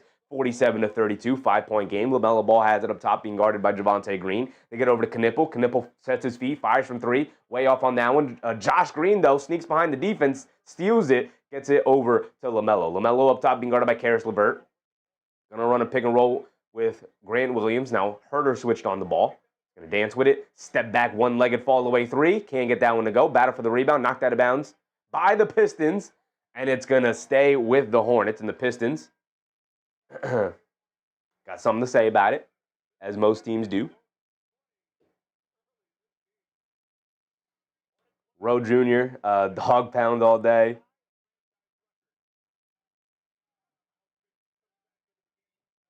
Daryl said, I meant Stewart, he needs to get some points. He's only got the 2 so far. LaMelo runs over the line when he was inbounding it. I don't even know. I haven't seen a player do that. He literally just ran over the line to try and inbound it quickly. Oh, he was going to throw it into Diabate, but he wasn't looking, and then run behind him for the handoff. But the defense came over and then hesitated, and he couldn't get the pass off in time. I see what happened there. All right, turnover either way. Here comes Detroit. Cade Cunningham has it up top. Cade coming to his right off the Stewart screen. Dancing with it. Crosses over. Mid-range pull-up jumper off the rhythm dribble. Got it to go. Rhythm dribble. Mid-range pull. Jump shot starting to go down for Cade. Working his way to the mid-range. Back to a three-point game it goes. 42-39. They get it over to Diabate. Hands it off to Knipple. Knipple tries to get it out the ball. Bad pass. And it was knocked into the backcourt. Javonte Green can't believe it wasn't a backcourt call. And LaMelo off of one leg. Little lean-in, fall-away three over Isaiah Stewart. Got it to go. That's why you take him. And Josh Green picks up a steal. No, a foul is called, and the Hornets in disbelief at the call. 45-39 as the three-point shots still falling for the Hornets here after a slow start to the game.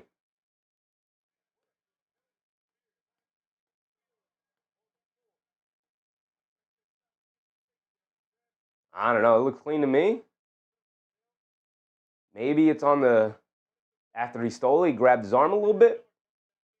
I guess.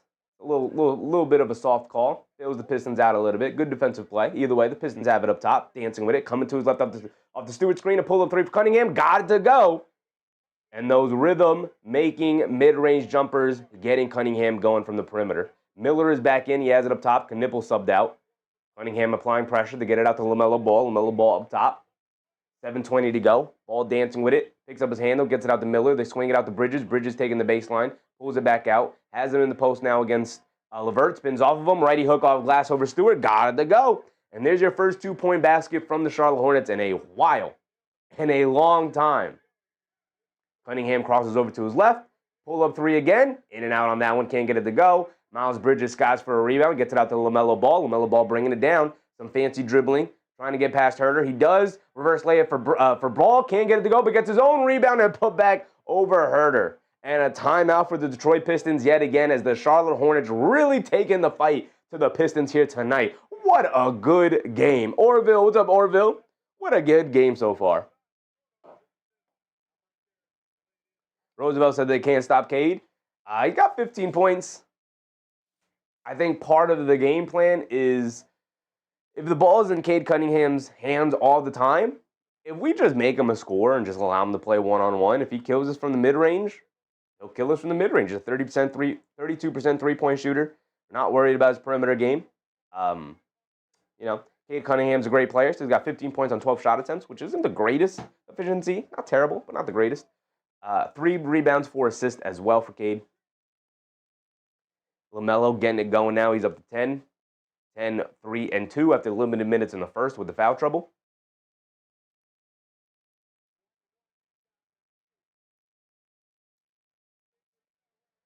Kate Hayes said this season, the Hornets are last season's Pistons.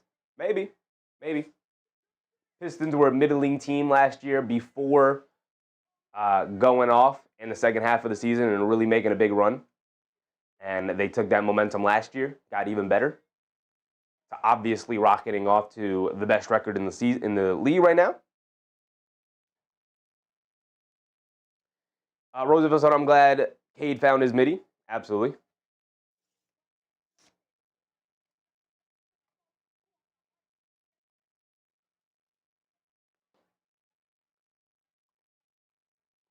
This game definitely has a little bit of a playoff feel for sure. A little bit.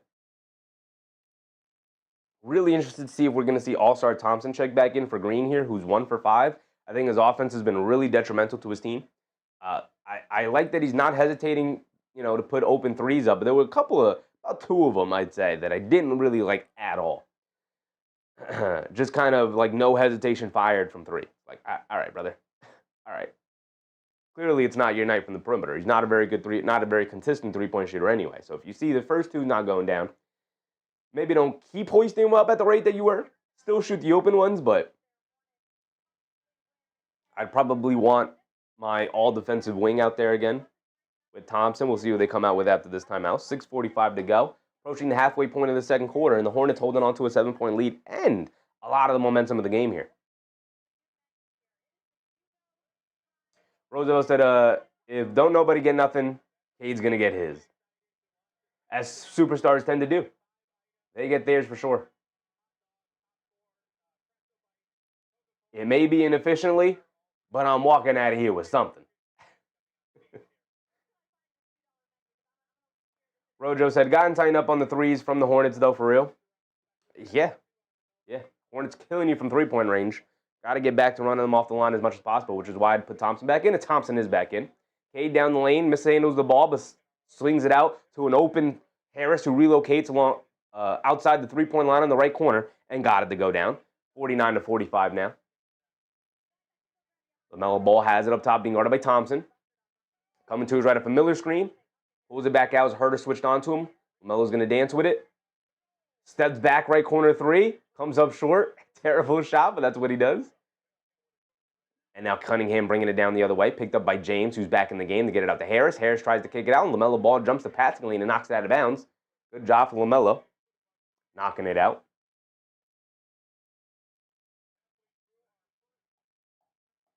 Trey Mann's going to sub in here. Got to assume that these Trey Mann minutes are going to be Kobe White minutes in the future. Not that big of a fan of the season Trey Mann has had this year. Very inconsistent. He had a good season last year. Maybe that was just because he had the opportunity, but haven't loved what he's brought to the Hornets this season. Can be very spotty. They get it up top to Duren. And an off-ball foul on James holding on to Cunningham. 6 minutes to go. Naughty said, this is reminding me of the Wizards game. These Hornets are playing with some kind of divine intervention on the ball. They get it into Herter. Herter hands it off to Cunningham. Cunningham coming to his left off the Duren screen. They get it back to his right hand. Mid-range follow-away jumper. Well contested from Zion James. But Cunningham got it to go down anyway. That jump shot, that mid-range jump shot, even the followaways, looking really nice right now for Cunningham. James coming to his left, dancing off a Kalkbrenner screen. Down the lane, pulls it back out. James has it in the left corner, pulling it all the way back up top. James directing traffic. Duren switched onto him. He's going to look to isolate. He is going to look to isolate. Crosses over to his left, down the lane. Gets caught in the air. Kicks out to Trey Mann. Right corner 3 in the relocation. Got it to go down for Trey Mann.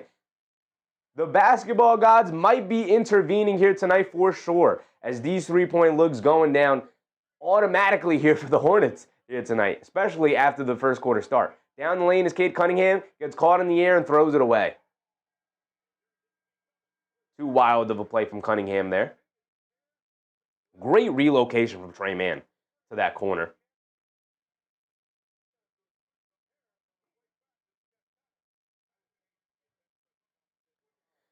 Roosevelt said, playoff run probably 2 or 3 years for the Charlotte Hornets. I mean, they're extremely young, and you have your core 3. As long as you continue to meticulously build around them in the proper way, they could go on a run for a long time.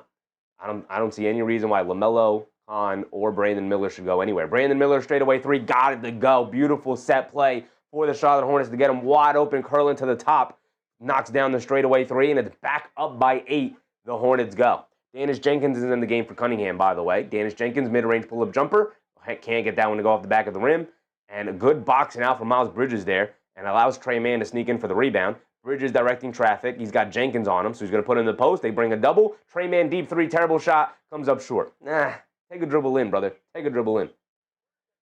Ausar Thompson bringing it down. Runs right into Grant Williams, and that is a blocking foul. And they're saying Grant Williams was either leaning back or was in the restricted area. I definitely thought he had defensive positioning, but he might have been in the restricted area. And he was outside of it, and Charles Lee calling for the challenge. He said that's got to be a charge. That is a charge 10 times out of 10. If they don't change this to a charge, I don't know what a charge is anymore, man.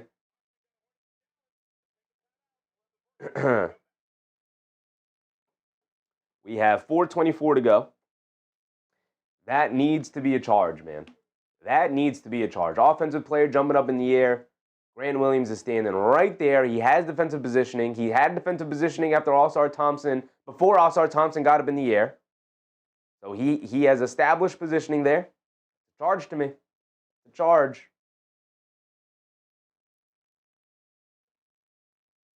Roosevelt Bell defense. The most impressive thing about the Charlotte Hornets run here, they do overturn it to an offensive foul, thank goodness. My faith in basketball is restored yet again. Rose Pierre, what's up, Rose Pierre? It's the NBA. There are no rules until they're made on the moment. Roosevelt said the refs on the game anyway. What do you mean the refs on the game? I think the officiating's been fine. I don't think it's favored one side or the other. I think there's been some missed calls. There's been some makeup calls on both sides. I don't think the officiating has benefited either team. Matter of fact, I don't think it's benefited either team.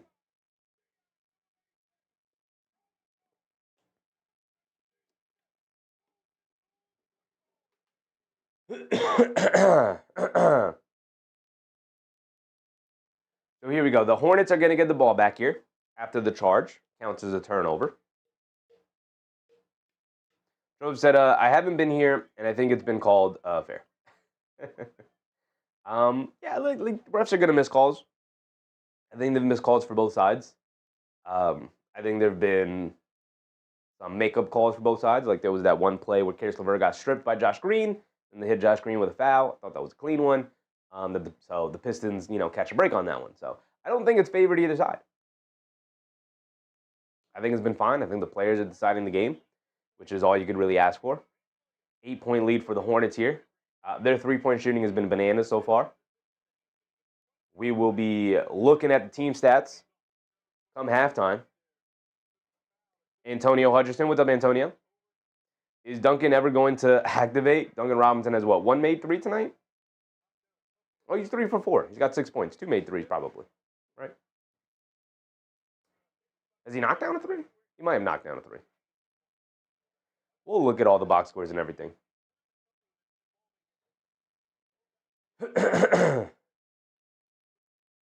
Trey Mann bringing it down. Approaching the 4-minute mark here in the second quarter. Grant Williams gets it over to Bridges. Bridges up top being guarded by Harris. Bridges gets it out to James. James gets it over to Miller. Miller foul line fall away jumper. Comes up short. Battle on the glass. Thompson rips away a rebound. And Ausar Thompson bringing it down the other way. Thompson gets it over to Jenkins. They lob it over the top to Duren. Duren sets himself. Duren throws down a two-handed hammer, but misses the dunk, actually. Do they give him the bucket?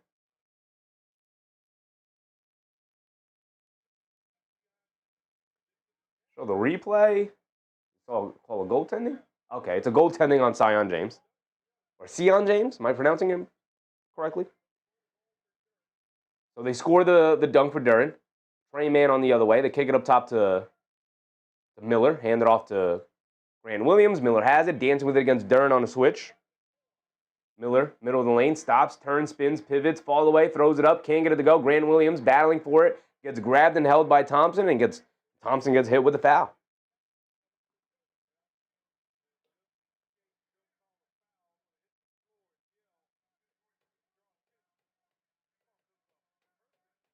Joe said, "Let's go Knicks. We got more rivals tomorrow.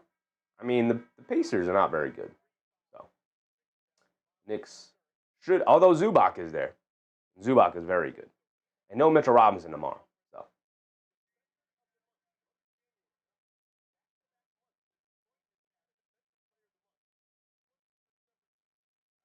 Antonio, what's up, Antonio? That half-court shot was crazy. It was pretty crazy. Divine intervention might be at play here tonight. The basketball gods might be on the side of the Charlotte Hornets. Danis Jenkins trying to jump the passing lane, knocked out of bounds by Jenkins. Good pressure there from Jenkins. Only 5 on the shot clock for the Hornets. Even though he couldn't get possession, couldn't get the steal, forcing the Hornets to play very desperately here on this possession. James gets it in the man. Man has to go 3/4 court in 5 seconds. Crosses over to his left. Down the lane against Duren. Throws up the floater at the buzzer. Can't get it to go down. Battle for the rebound. Cunningham able to rip it away from Grant. And Cunningham pushing it the other way. Cunningham driving it down. Cross-court pass to Harris. Ran off the line by Williams. Down the lane. Throws up the floater off glass. Got it to go for Tobias Harris as Grant Williams goes down in a heap. Got smacked in the face on the shot from Harris. No foul called. So Williams just got to suck it up and play. Got to get down the court. Brandon Miller has it up top. 4-point game yet again. Pistons not going anywhere. They double Miller, swing it out. Grant Williams a straightaway 3. Comes up well short. Long rebound. Cunningham grabs it. Cunningham bringing it down the other way. Cunningham has it on the left wing. Being guarded by Grant Williams. Driving to his right. Putting his head down. Attacking. Kicks it out to Harris. Jab step. Coming to his left. Grant Williams switches onto him. Harris gets it down low to Duren. Duren against James. And they call a foul on Brandon Miller, who came from behind and just whacked down on Duren. After Sion James tried to draw the offensive foul, took a dive, flopped for it, didn't get the call.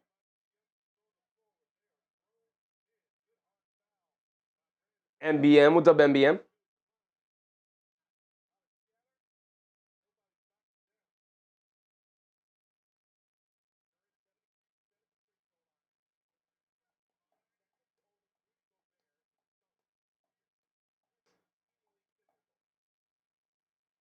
Duren at the foul line for 2. Duren, a very good free throw shooter for a big. Makes the first one, gets a friendly roll off the front of the rim. Lamelo Ball and Cunningham checking back in for the final stretch of the quarter here. 2:35 to go.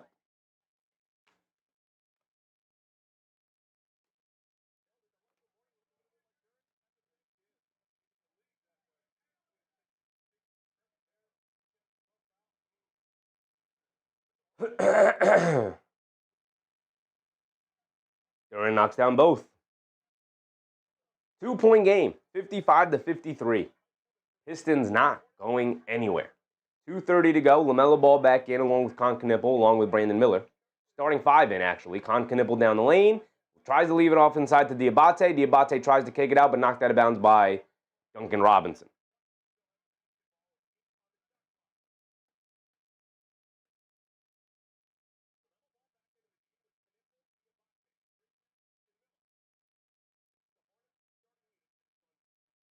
So they get it into Knippel. Knippel being guarded by Robinson. Has it up top. 5 on the shot clock. Coming to his left. Driving past Jenkins. Puts it above glass. Got it to go for Knippel. What a tough floater going to his left there for Knippel. Cunningham leaves it off for Harris. Harris lobs it inside to Duren. Duren gets stripped, but fouled. And Duren will go back to the foul line for 2 more free throws. The big man down there. Tough to cover. It's a tough matchup for Diabate.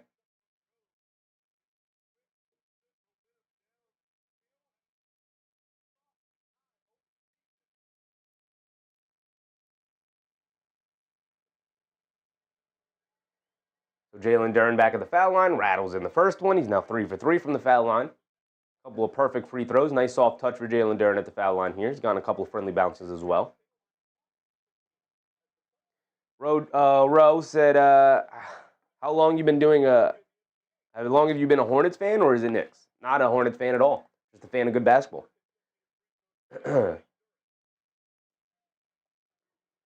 Duren knocks down both. Back to a 2-point game. Ball has it up top. Under 2 to go. They swing it out to Miller. Miller mishandled the pass. Now has to handle it. Hands it off the ball. Ball up top being guarded by Cunningham. Ball dancing with it.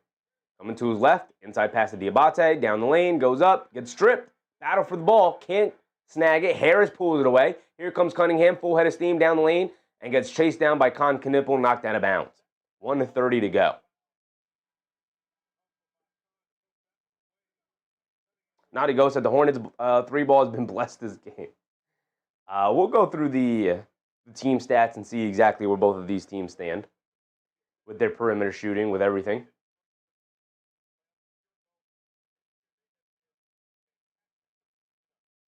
They get it into Harris. Harris left corner 3. Comes up well short. And Cunningham to save the ball from going out of bounds. Here comes Lamelo Ball pushing it the other way. Ball crosses over to his right, down the lane. High scoop floater, can't get it to go. Offensive rebound to Diabate. Back out to Miles Bridges. Can't get that 3 to go. Battle for the loose ball rebound. Duren ends up with it. Here comes Dennis Jenkins, quickly pushing it the other way. Sion James shovels it out to Harris. Harris being guarded by Lamelo. Swings it back out to Jenkins, but knocked out of bounds by James.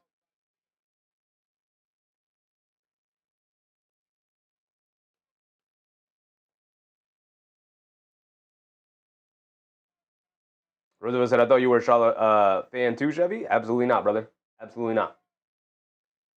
They get it out to Duren. Duren up top.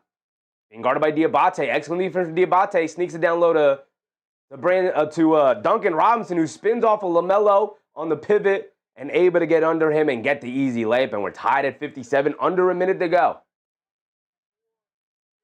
Sion James has it up top, being guarded by Cunningham. They get over the ball. Ball being guarded by Jenkins. Coming to his left. Crosses over to his right. Loses the handle. Hit ahead to Duncan Robinson. He's going to go the other way for the easy layup as the Pistons take a lead before halftime. 43 seconds to go. Lamelo bringing it down the other way. And the Pistons keeping their defensive intensity intact. Lamelo coming to his right. Putting his head down. Attacking. Goes under the rim. Puts up the low floater. Can't get it to go. Battle for the loose ball. Dennis Jenkins saves it over to Cunningham. Cunningham bringing it down the other way. Pulls it back out. Spins to his right on James. Spins to his left in the paint. Lefty layup. Can't get the layup to go. But a foul? Or a goaltend? A goaltend. Going to give 2 more to the Pistons. They now take a 4-point lead, 61-57.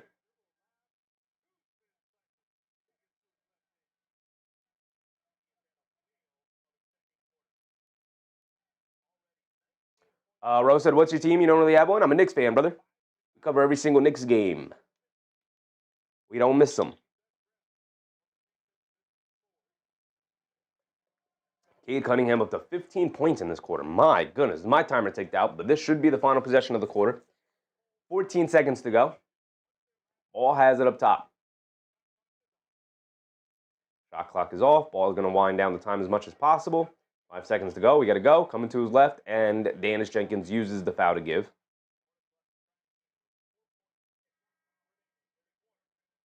Joe said Pistons are just a tough built around team. Yeah, every guy they play is pretty tough.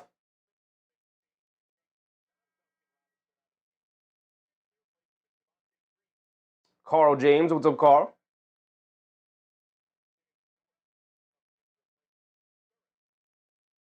Stewart comes in for Duren.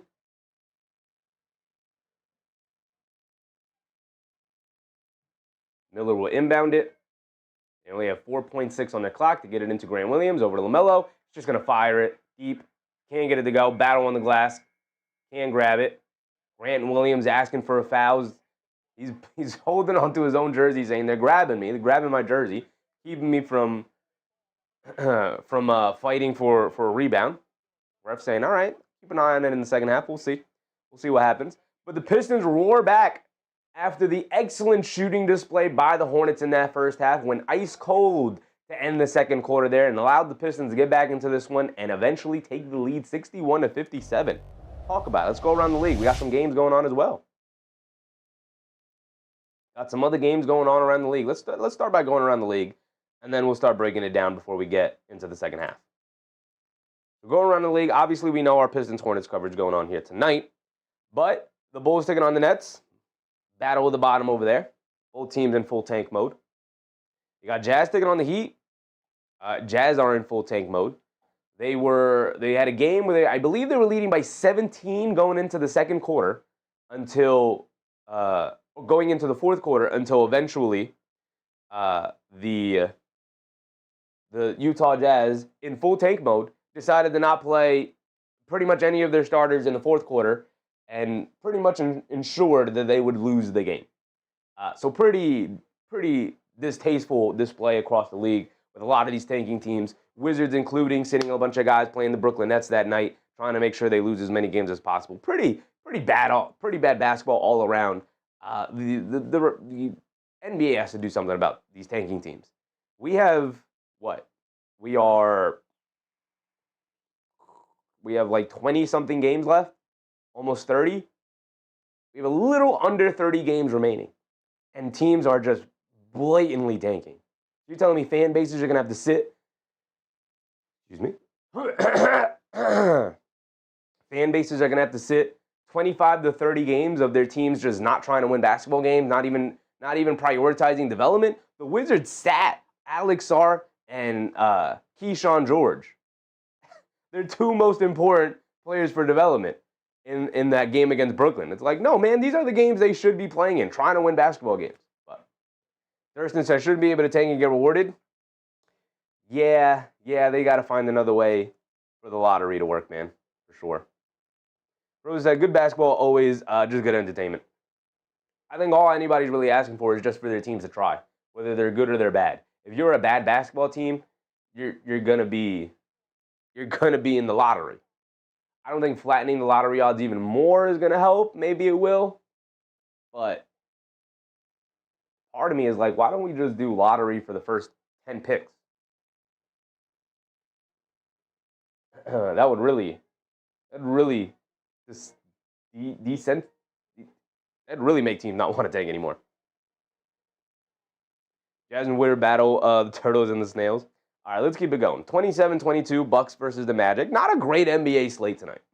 Let's be honest. Not a great NBA slate. This Hornets Pistons game is going to save the night for sure.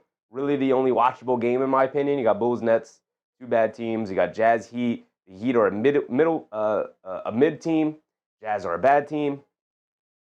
You got Bucks Magic. Two Two very mid teams. Bucks are a bad team, especially without Giannis. You got Hawks, Timberwolves. I guess that could be an interesting game as well. Hawks are a mid team. Timberwolves have been struggling as of late, so I'm sure that'll come down to the wire unless the Timberwolves blow it open. You got Kings, Pelicans, battle at the bottom over here for sure, yet again. Cavs, Nuggets could be really fun, really interesting, depending on how the Nuggets play. Obviously, with all the injuries that they have dealt with, it could be one of those nights. But the Nuggets, as long as you have Jokic and Murray out there, always going to have a chance. Nadigo said a lot of these teams are tanking in a way where no one wants to show up. Yeah, I mean, it's not even watchable. It's not like the Wizards, you're going to lose these games anyway. Just continue to play Keyshawn George and Alex Sarr. Because if I'm a Wizards fan, I know we're losing games. I know our team's not good. I'm not thinking I'm tuning in to these games thinking that oh yeah, my team could win tonight. No, I'm tuning into these games to watch the development of Alex Sarr and Keyshawn George. That is the most important thing to your franchise, as next year you're going to be going in with Anthony Davis and Trae Young. So you'll be in a position where you can compete and whatnot, but, this blinking line right here tells me my camera is on the verge of dying. So let me make sure I got my batteries charging properly. First of all, I'll get that beeping line out of there for you guys. This very rarely happens, but when it does, it is very annoying. Nadigo said, I like the Wizards' approach to tanking. Obviously not trying to win, but still bringing in old watch stars that won't be a part of their rebuild. Just give fans something to see. I mean, they're definitely trying to compete next year with Anthony Davis and Trae Young, hoping that they could stay healthy. But the thing that sucks is their way of tanking is just sitting everybody out, which is not watchable for your fan base. That's not good. That's not good at all. Let me plug my camera in real quick. Actually, no, I can't plug it in there. I got to plug it in out here.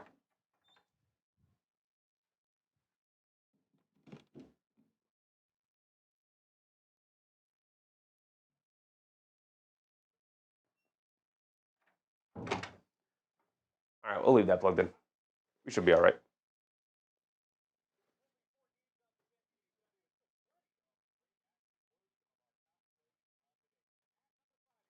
But outside of that, the late games, you have Grizzlies, Warriors. I guess Thunder, Lakers could maybe be interesting, although the Thunder have been sitting like everybody as of late. SGA will not be available until the All-Star break, so we'll not really interested in that one either. Even so, the Lakers are on my ban list. Really difficult to watch the Lakers, man. Really difficult to watch the Lakers with Luka and the way he plays. And then your late game, last one on the slate, 76ers versus Blazers, which could be fun, could be interesting. Blazers are feisty. 76ers, pretty decent team, 30-22. But, yeah, it's a late game. We're not going to stay up late to watch 76ers Timberwolves, I'll tell you that. So this is definitely the best game on the slate here today. Obviously, tomorrow we have a Knicks game, so we will be covering the Knicks.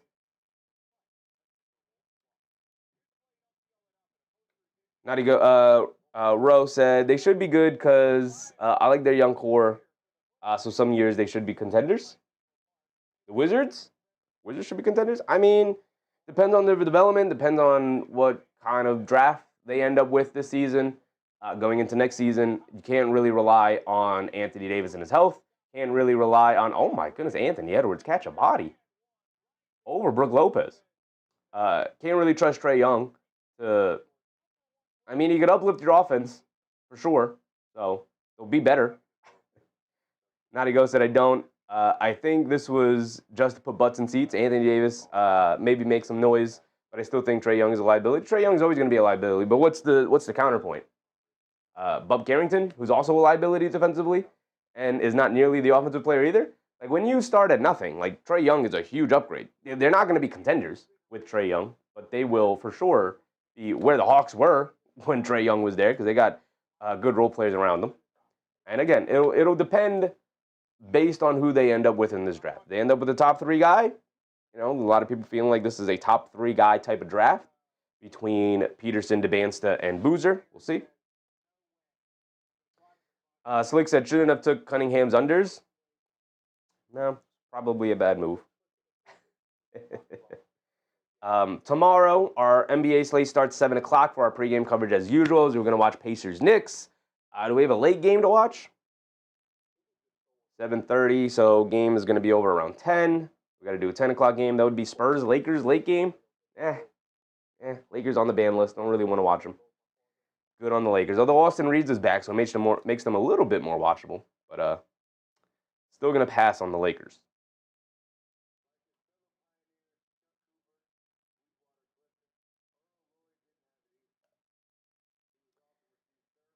Rose said, yeah, don't really think they stay around for too long. But I like the core that they have with development and good moves. Yeah, I think they should be good. They should be good. They should be interesting. They should make the play-in at worst next season. Try hard, Steve. What's up, Steve? I like the Wizards' young core, but part of me doesn't think they nor the Jazz deserve a top 3. Too unfair to the fans to be rewarded.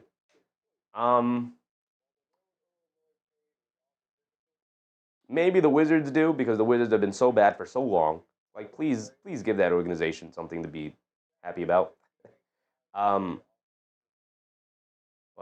I actually would have really liked to see Cooper Flagg in Washington. Just makes sense to me. It made sense to me. But, you know, there's even beyond the top 3 guys, there's a lot of really good guys in this draft. So even if they don't end up with the top 3 pick, they're still going to end up with somebody good. Should they not draft, usually there's like 1 or 2 busts in the lottery. Should they not draft one of those guys, which they have a history of doing so. Remember, who was the kid they drafted out of, oh man, what was his name? Something Johnny? Didn't the Jazz get Bailey in the lottery? They did. They got Ace Bailey, who's good, solid. Ace Bailey is having a very solid rookie year. Nothing to write home about.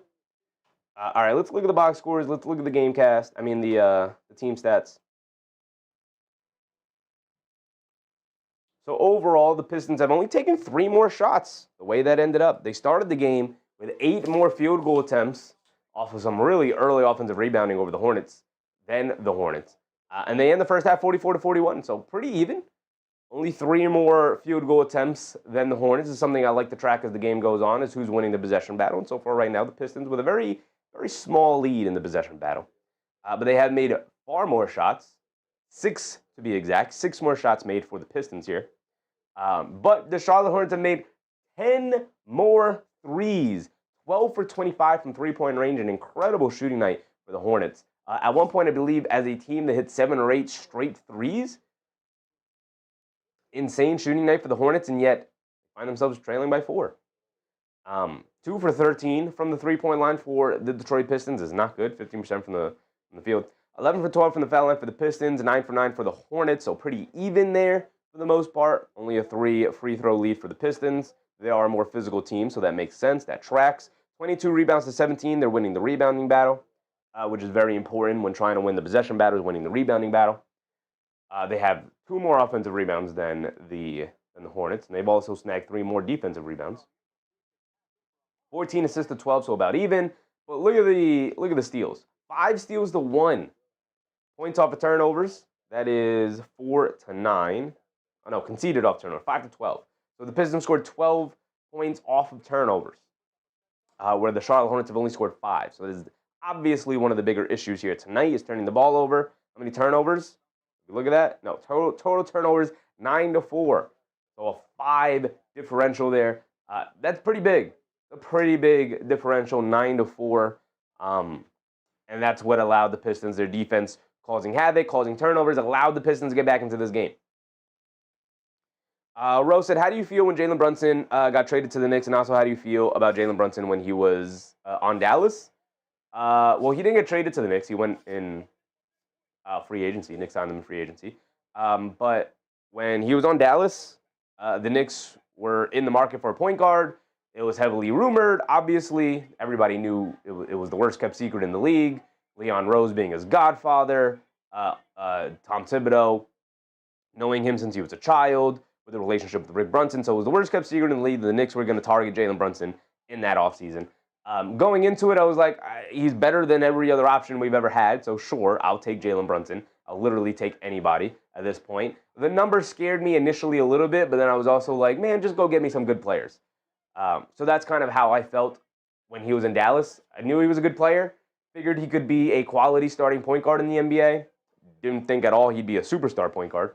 And then when they traded for him, or not when they traded for him, when they signed him, I was all on board because I always say it, even if I'm not a fan of your game, as long as you're wearing orange and blue, I'm going to root for you. I'm going to find a way to root for you. I have been very vocal before Karl-Anthony Towns became a Knick about how much I did not like Karl-Anthony Towns' game. Now that he's a Knick, that's my guy. Has to be. What am I going to do? Sit here and complain? We're a championship contending team. Not going to complain too much about Karl-Anthony Towns. He drives you crazy a little bit, but it is what it is. I'll take the more positives than the negatives with him. Matty Go said this was such a weird losing streak too. Most of those games were just barely lost. Looked like a team that didn't know how to lead a game. Which one? Best odds for first overall in 3 years. Got the worst pick possible fifth 3 years in a row. Are you talking about the Pistons? Rose said, okay, so it made sense. It made sense. I mean, the Knicks had a different starting point guard, I believe 14 seasons in a row, something like that. 14 different starting point guards in opening night before they finally found their star point guard in Jalen Brunson. So they definitely needed a point guard. They definitely needed a point guard. And this is also the biggest, as we're going to get ready for the second half here, this is also the biggest difference in the game. 32 paint points to just 10. Listen, 32 paint points, this is what the Pistons do. They beat you up in the paint. But only 10 points in the paint is going to come back to bite Charlotte in the butt if those 3 points start to slow down at some point here in the second half. Just that said, why bring up the dark times? Because you can't appreciate the light. You can't appreciate how good we have it now without going back and remembering how dark it was. Just Dad. You can't have happiness without sadness. Tanaj said, I'm upset that the Bucks signed Cam Thomas. Should have went to the Pistons or the Lakers. I don't think the Pistons or the Lakers wanted him, brother. Why would the Pistons or the Lakers want him? The guy's been a malcontent his entire career. All he wants to do is shoot. Doesn't want to play defense. Doesn't want to pass the ball. He's going to have to rebuild his reputation as a basketball player. He wants to sign with a good team. He's going to have to rebuild it on a team that's not good. Tanking, even. Here we go. We're back in. Start of the second half. Lamelo Ball has it up top. They get over to Bridges. Same starting lineup for both teams to start the second half, as usual. Over the top pass to Knipple, who flares. Inside pass to Diabate. Spins. Kicks it out to Ball. Ball pump fakes. Ran off the line. Pulls it back. Step back. Fall away 3. Can't get it to go. Weak side rebound to Duncan Robinson, bringing it down the other way. They get it over to Cunningham. Cunningham has it on the right wing. Picked up by Knipple. Crosses over to his left. Now has him in the post. Leaning in. All the way midi. Comes up short. Rebound to Diabate. Gets it over to Ball. Ball pushing it the other way. Cross-court pass to Miles Bridges. Miles Bridges swings through down the lane. Takes some contact. Gets blocked. No fouled. He's going to go to the foul line for 2. Miles Bridges putting his head down, going to the rim is a good sign for the Hornets here. They need some downhill pressure, somebody big and strong to get to the rim. He's one of the few guys big and strong enough to deal with the Pistons' physicality as he goes to the paint here. So he's at the foul line for 2. Makes the first one. He's got one more coming.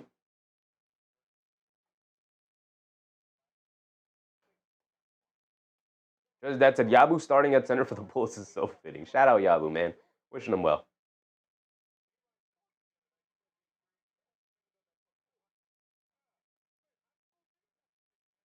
Bridges knocks down both free throws, 2-point game, as the Hornets draw first blood in this second half. Thompson has it up top. They get it over to Duren. Duren over to Cunningham. Cunningham being guarded by Knipple. They get it over to Robinson. Catches, pump fake, sidestep 3. Too strong, can't get it to go. Tossed up a little bit of a break there from Duncan Robinson. Here comes Knipple off the outlet from Diabate. Good strong rebound from him. They go over to Bridges. Catches, pump fake, coming to his right, hands it off to Miller. Miller off the handoff of 3. Got it to go for Brandon Miller. Really bad defense for Thompson there. You got to be up to the level on the Charlotte Hornets here. They got Miller, Knipple, and Ball, who with no hesitation will let it fly. And another 3-point shot goes down for the Hornets, 62-61 now, as they retake their lead. Duren down the lane against Knipple, Euro step, lefty layup, can't get it to go. Thompson with the putback, can't get it to go. Really well contested without fouling. They lob it back to Duren in the post, spins, puts it up, can't get it to go. He does get it to go and gets fouled. Big Jalen Duren pounding his chest, going to the foul line for one more here. Big strong move in the paint.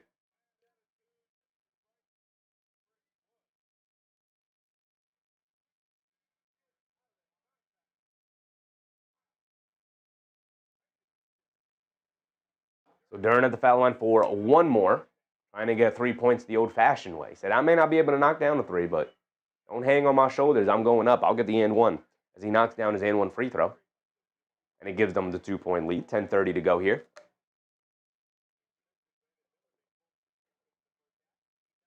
Ball gets it over to Knipple. Knipple coming to his right off a Bridges screen. Trying to get it back to Bridges. They do get it to Bridges. Bridges got Duncan Robinson on him, backing him down. Drop step, flips it up with the left hand, can't get it to go. Good hands from Duncan Robinson. Ball knocked loose. Duren saves it over to Robinson. There you go, There you go, Jalen Duren, diving over his bench to save that ball. Robinson coming to his right off the screen. Now coming to his left off a rescreen from Duren. Down the lane. Double clutch floater. Got it to go. And the foul, Lamelo ball. Duncan Robinson go to the foul line for one more. Three-point shot not going down for him tonight, but he'll go to the foul line for a possible three-point play the old-fashioned way.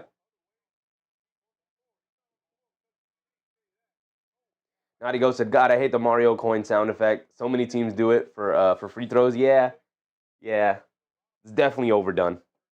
Definitely overdone.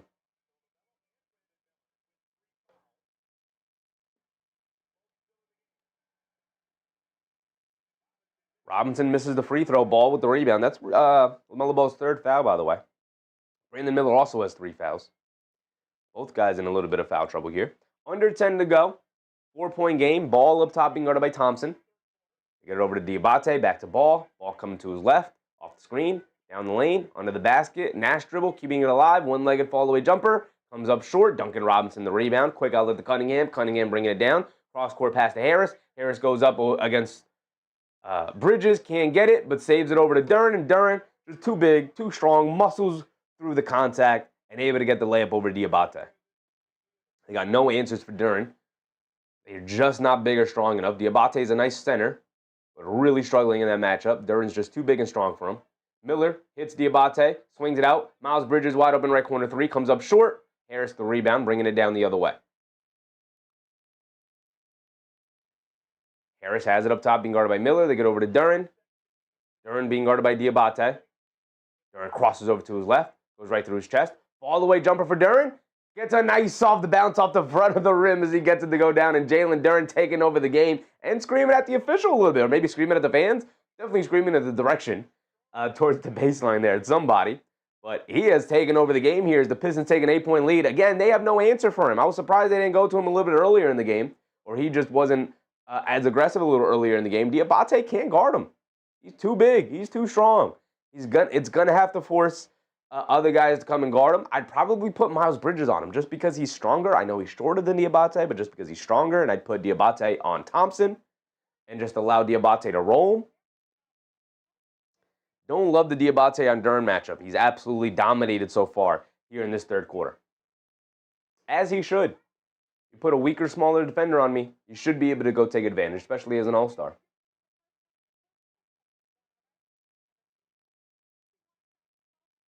There you go. Said that's what I'm saying. Duncan Robinson is isn't a bad ball handler. No, he's very good actually. He's very good in obviously small doses, a couple dribbles here and there. I always say he is. The comparison is always going to be between he and Malik Beasley for obvious reasons. Malik Beasley was their spacer last year before whatever happened with Malik Beasley got him out of the league for now. We'll see if he ever comes back. I doubt it. But Duncan Robinson probably isn't as prolific of a shooter as Malik Beasley was, but is definitely definitely can do a little bit more with the ball in his hands. Definitely much better at attacking closeouts.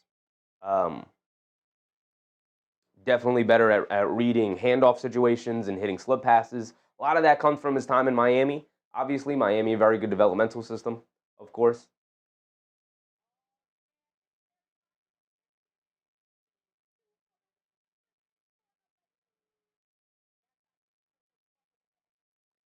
Just that's it, Ball minus 14.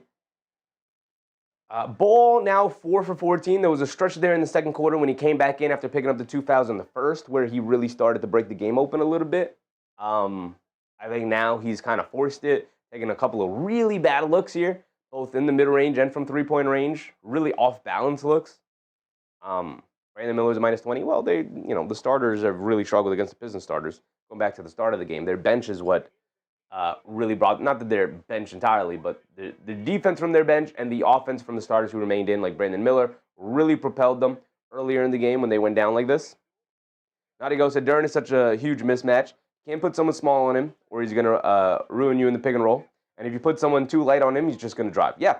It's a huge mismatch, especially for the Hornets here. Center play has always been a consistent issue for the Hornets. They have really struggled to find a center. Diabate has done a really great job of developing this year, but I don't think he's a full-time center. As Knipple down the lane gets it over to Ball, and Ball almost throws it away, but Bridges is able to save it. Great save from Ball. Knipple fires an open three, can't get it to go. Thompson with the rebound. And I talked about what happens to the Hornets if those three-point shots stop falling a little bit, and at the end of the second quarter they stop falling, and here start the third, they have not gone down either.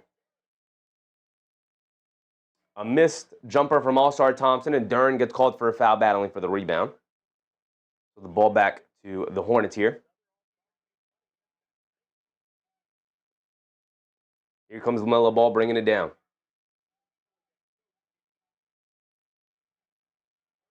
Ball has it up on the left wing. Gets it over to Miller. Miller being guarded by Robinson.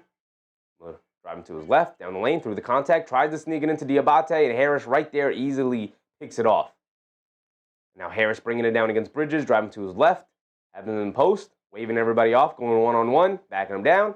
He's got 2 feet in the paint. Fall-away jumper about 10 feet away, comes up short. Bridges with the rebound. Here comes Lamelo Ball, bringing it down, pushing the pace. Has it on the right wing. Double behind the back again. Steps behind the three-point line, crosses over, leans in, pump fake, spins. Got nowhere to go through. Steps through, loses the handle, picks it back up. Still tied up. Knocked out of his hands again. And a offensive 3 seconds or defensive 3 seconds? Offensive 3 seconds? Whose ball is this? Offensive 3 seconds on the Hornets. So a ball back to the Pistons now. Lamelo doing way too much there along the baseline. He didn't have anything. Got to give it up, brother. Got to keep that ball swinging around. Pistons want you playing one-on-one. They want you playing one-on-one. Cade Cunningham bringing it down. He has it up top. Inside pass to Duren. Again, just feeding the big man. Good defense this time. Duren loses the handle. Has it out by the three-point line. Gets it over to Harris in the post, being guarded by Miller. Backing him down. Step back, fall away midi. Comes up short again. Loose ball. Knipple diving for it. Knocked out of bounds. It's going to stay here with the Pistons.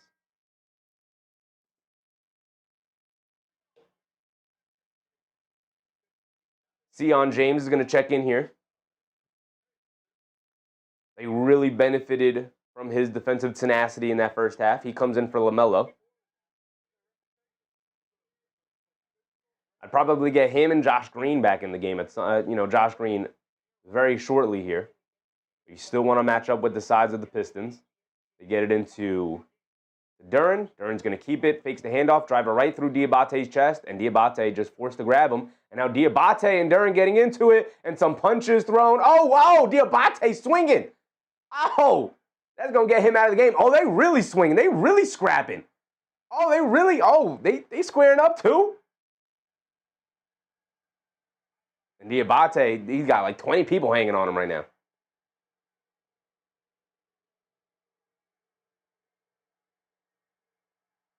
And they still hanging on each other. Now Miles Bridges getting involved, and now Stewart getting involved. Oh, this is real. Oh, they swinging. Oh, this is a real fight. We haven't seen a real fight in the NBA in a while. Oh, it's real. Oh, it's real. We getting real suspensions, y'all. We are getting real suspensions. Guys getting kicked out. For sure. Bridges out of here. Diabate out of here. Duren probably out of here. Stewart definitely out of here.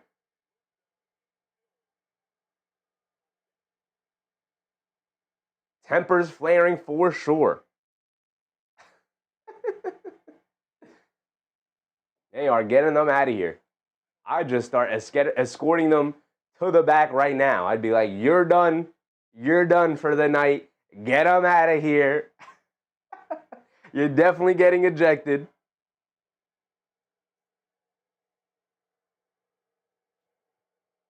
Obviously, I don't know what's been said. Maybe they've been trash talking each other. But that's just, I think, Moussa Diabate really upset with the physicality of Duren. And one of the assistant coaches really getting close with Diabate in his ear, trying to calm him down a little bit. And they're going to escort him to the back. Diabate does not want to go to the back.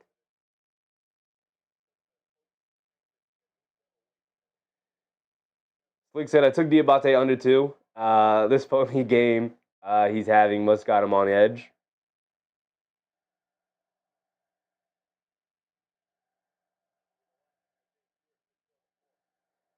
So they already brought Diabate back to the back. I'm like 99% sure he'll be ejected out of the game. I'm like 99% sure Duren threw a punch. So he'll be. Can you show me the replay? Stop showing me both teams. Show me the replay. Show me the swings. Show me the punches broadcast. Come on. Come on. He said, I didn't get a good enough view. Diabate needs anger management too. For sure. For sure. Frustration and anger definitely boiling over there for Diabate. They're showing the replay here. And Duren just being really tough, really aggressive, backing him down. Diabate takes the intentional foul. Oh, and Duren turns to him and says something, then mushes him in the face. And that's it. And they start swinging. And Diabate tries to take a swing at him, but he's being held back, can't get to him. And then Diabate just pushing people. And then they goes back and swings.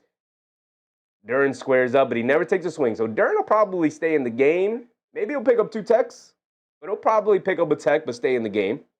Bridges is definitely gone as well, who shoves Duren as well.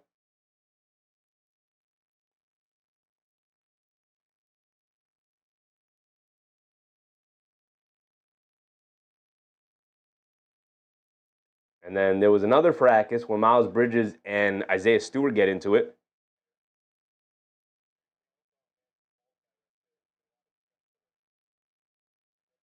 And then Miles Bridges went and took a swing at Duren again too. And then Stewart came in and started swinging on Bridges.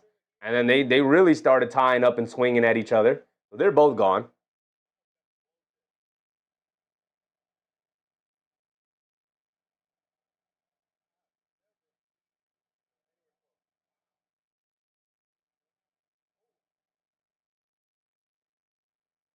Duren is definitely the one to escalate a little bit. Again, it's clearly been a very physical game. But also, Duren is the one, after getting fouled by Diabate, turns and goes nose to nose with him and says something. And that's what causes Diabate to lose his cool, mush him in the face, and then that's when it all starts. CJ said Duren needs to go too. He started it, so that's a tech, but then he doesn't continue it. The replays that they showed, every time he's involved, he's walking away or backing away.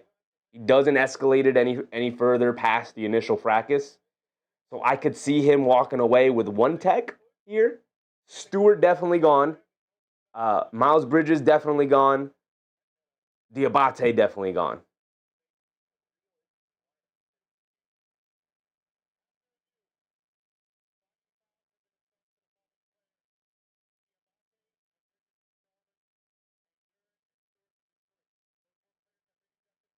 All right, all 4 players ejected.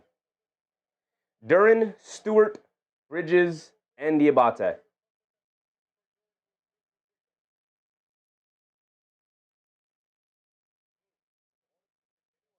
Nadigo said Duren de-escalated. That might save him. No, he's gone. All 4 guys are gone. All 4 guys involved are gone.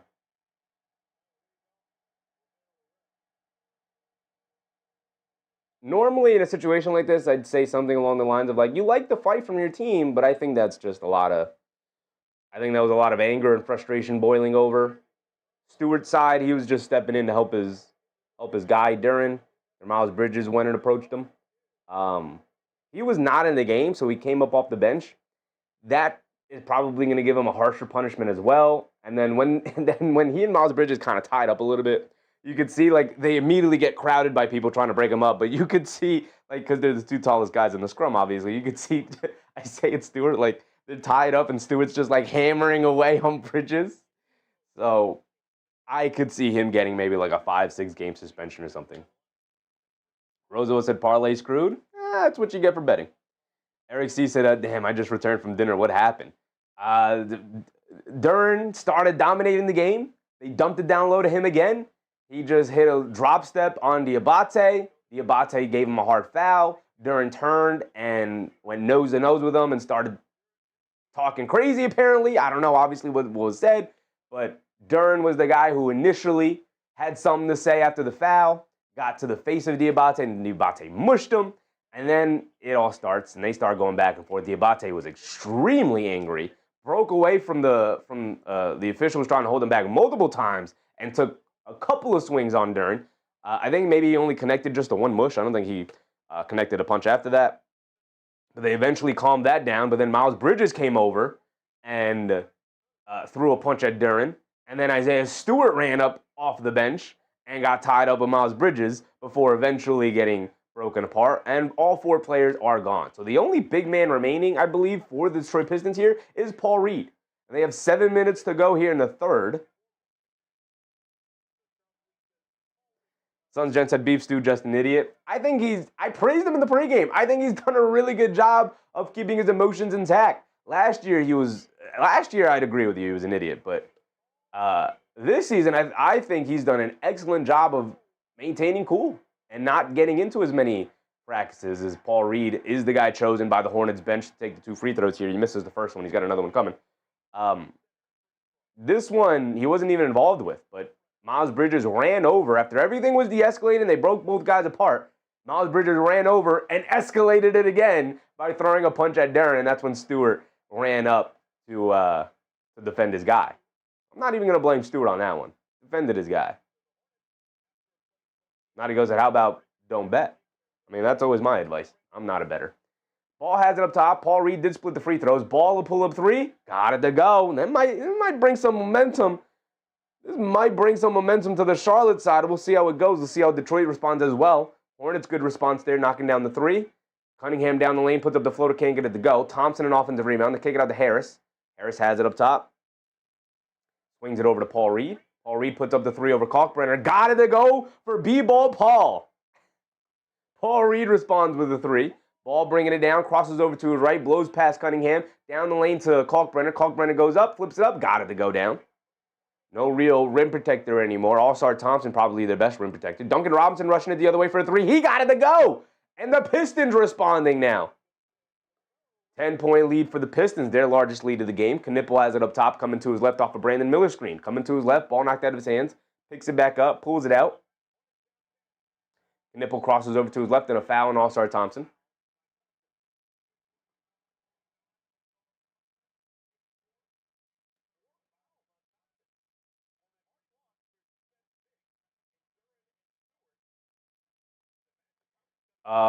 Rake Tasport? What's up, Rake?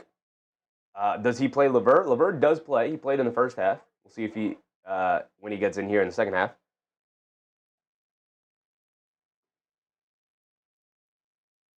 Ball has the ball up top. Under 6 to go. We're past the halfway point in this third quarter. Knipple driving to his left, going on the baseline. Stops, turns, spins, fall away baseline jumper at the top of the backboard, and airballs it. And it is a shot clock violation. Mr. Nixon, what's up, Mr. Nixon? Just here to see the Hornets upset Detroit after they crushed the Knicks. We'll see. We'll see. Slick, Mikhail, what's up, Slick? Did Miller just hit a 3? Miller has not hit a 3 in the second half yet. Or maybe he did, but he has not hit a 3 recently after the fracas.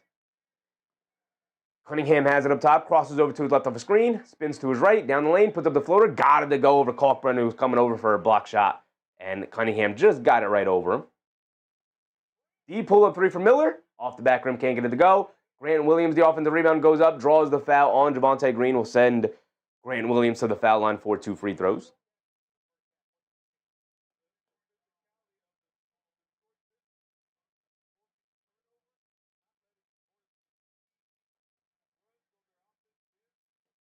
Grant Williams to the foul line for 2. He is 2 for 2 from the foul line today. He's up to 8 points.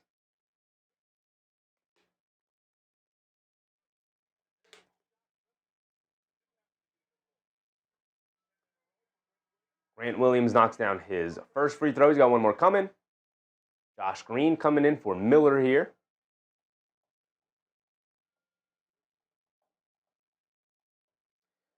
Keith Mark, what's up, Keith?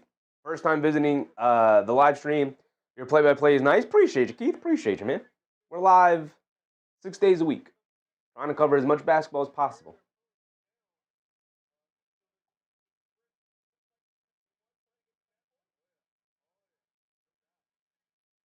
Grant Williams knocks down both free throws. And it's back to a 10-point game. 5:20 to go here in the third. Cunningham bringing it down 79-69. Cunningham up top coming to his right off a Paul Reed screen. Swings through down the lane. Lefty layup. Got it to go. End the foul on Kalkbrenner. Cade Cunningham looking to take over now.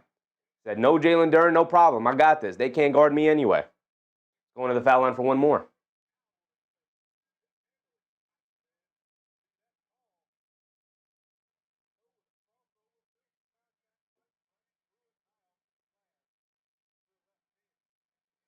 Novice Gamer, what's up, Novice? Hornets have a shot or not? They have a shot. They have a shot. I think the Hornets have to survive the remainder of this quarter. If you can get to the end of this quarter with it hovering around 10, possibly in the single digits still, you're going to give yourself a really nice chance, as Cunningham knocked down his and one free throw, by the way. You're going to give yourself a really nice chance in the fourth quarter as momentum should reset. And with no Duren, you should be able to try, and no Stewart, you should be able to try and take the lead. Grant Williams, a mid-range jumper off the pump fake, can't get it to go. Cunningham comes flying in for the rebound. They hold on 13-point lead to get it over to Robinson.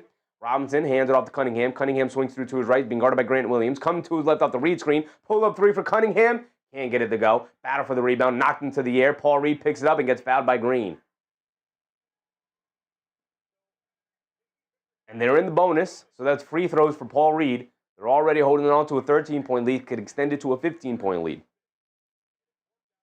Now he goes, and I forgot Ron Holland is out tonight. Some personal issues. I didn't even realize he was out tonight as well, brother. That is true. No Ron Holland tonight. Chris said, how many total players were ejected? 4 total players, Chris, were ejected. 2 for the Pistons, 2 for the Hornets. Duren and Stewart for the Pistons. Diabate and Bridges for the Hornets.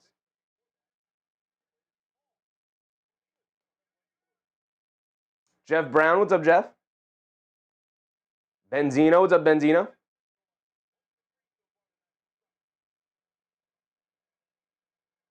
Paul Reed splits the free throws, knocks the second one down, 83-69. A 14-point lead here for the Pistons, 4:40 to go. Lamelo Ball bringing it down against Dennis Jenkins. Ball has it up top. They hedge out. They knock the ball loose with that Paul Reed. And then Lamelo Ball picks up a foul. Paul Reed back to the foul line for 2 free throws. Paul Reed said, hey, man, it's Paul Reed time. He said, no Stewart, no Duren? You got to play me. There's no way you can't play me. Paul Reed back to the foul line for 2 more free throws.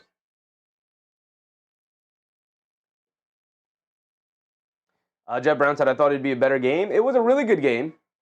So the Pistons started turning up the pressure here. First free throw for Paul Reed goes down.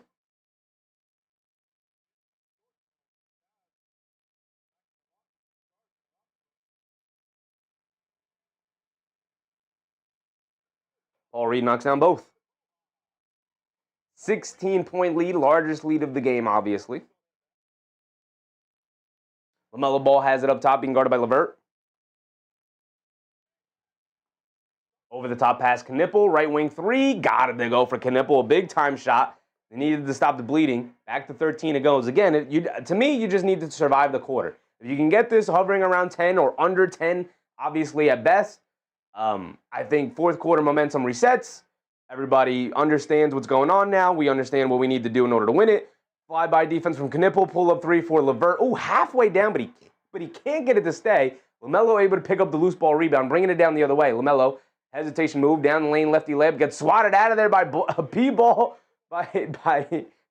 Paul. Paul Reed picks up the block on Lamelo, driving to the rim. An excellent third-string center for the Pistons, man. Just stepping right in and giving them everything they need.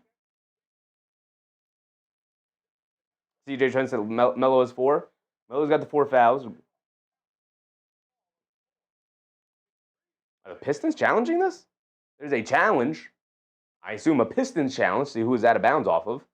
I mean, Paul Reed got the block, so I assume it's off of Paul Reed. CJ said Trey Man the rest of the game. Like, you want to see Trey Man in the game for the rest of the game? I'm not the biggest fan of Trey Man this season.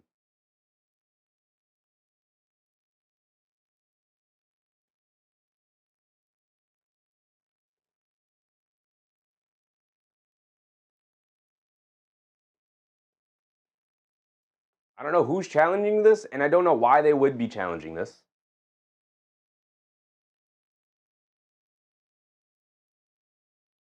It's clearly out of bounds off of the Pistons. Not even close. LaMelo never touches it again. Are they challenging it to try and get a foul on LaMelo? I don't think that's a foul on LaMelo. So I don't know who challenged this, and I don't know why you would challenge this. I assume it's the Pistons using their challenge.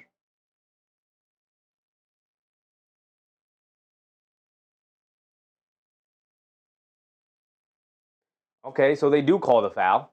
I think it's a really soft foul to call. LaMelo's falling down. But that's going to be 2 free throws for Paul Reed yet again. That's 5 fouls. 5 fouls on LaMelo. I guess that's why you also use the challenge, to possibly get the 5 fouls on LaMelo. That'd put a really big damper on a possible Charlotte Hornets comeback here. Naughty Ghost said, B-ball Paul Reed. Yes, sir. This is what I meant by Ivy leaving. Makes his team better. His 12 minutes gets split between like 3 to 4 other guys playing. That's definitely not the case. I completely disagree with that, Naughty Ghost.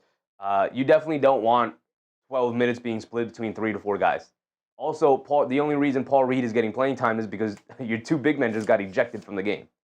So when fully healthy, Paul Reed, even without Jaden Ivey, is not getting minutes.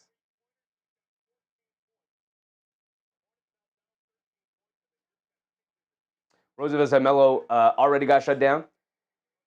Yeah, 13 points on 16 shot attempts. Not good. Not good, obviously. Con Knipple, 14 on 8 attempts. Grant Williams has 10. Brandon Miller has also struggled a little bit to get shot attempts up. To me, like, the reason LaMelo has 16 shot attempts while Knipple only has 8 is because LaMelo can actually create off the bounce, while Knipple is, a rookie and still learning to do that. But you kind of need to get Con Knipple some more looks here. My guy, President Goomba, Joey DeLuca, was popping, my guy.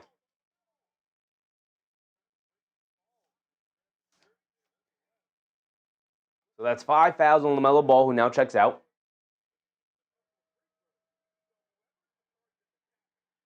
Paul Reed knocks down the first, splits the free throws, knocks down the second one. He's already taken 8 free throws since coming into the game. Jeez, man. My goodness. 3:30 to go in the third. Trey Man is in. Trey Man up top. Picks up his handle. He's got nowhere to go. Saves it over to Green. Green driving it down. Takes it out to Grant Williams. Driving to his left. Steps through. Lefty layup. Can't get it to go. Battle for his own loose ball. Picks it up. Gets blocked out of there by Paul Reed. And a shot clock violation. And Paul Reed has been phenomenal. My goodness. What a third-string big man Paul Reed has become.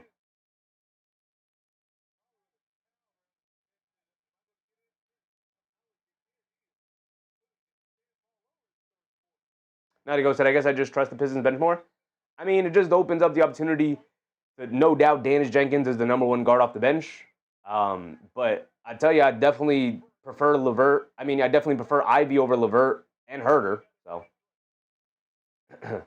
LeVert stops, spins, fall away baseline jumper. Got it to go past Grant Williams. Really bad defense from Grant Williams there with the flyby defense.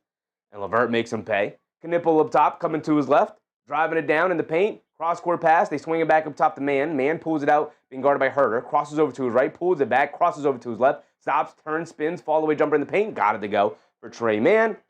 They find themselves down by 14 here. With 2:45 to go. They can have this hovering around 10 going into the fourth. They're going to give themselves a chance to sneak this one out. But all momentum pointing to Detroit right now.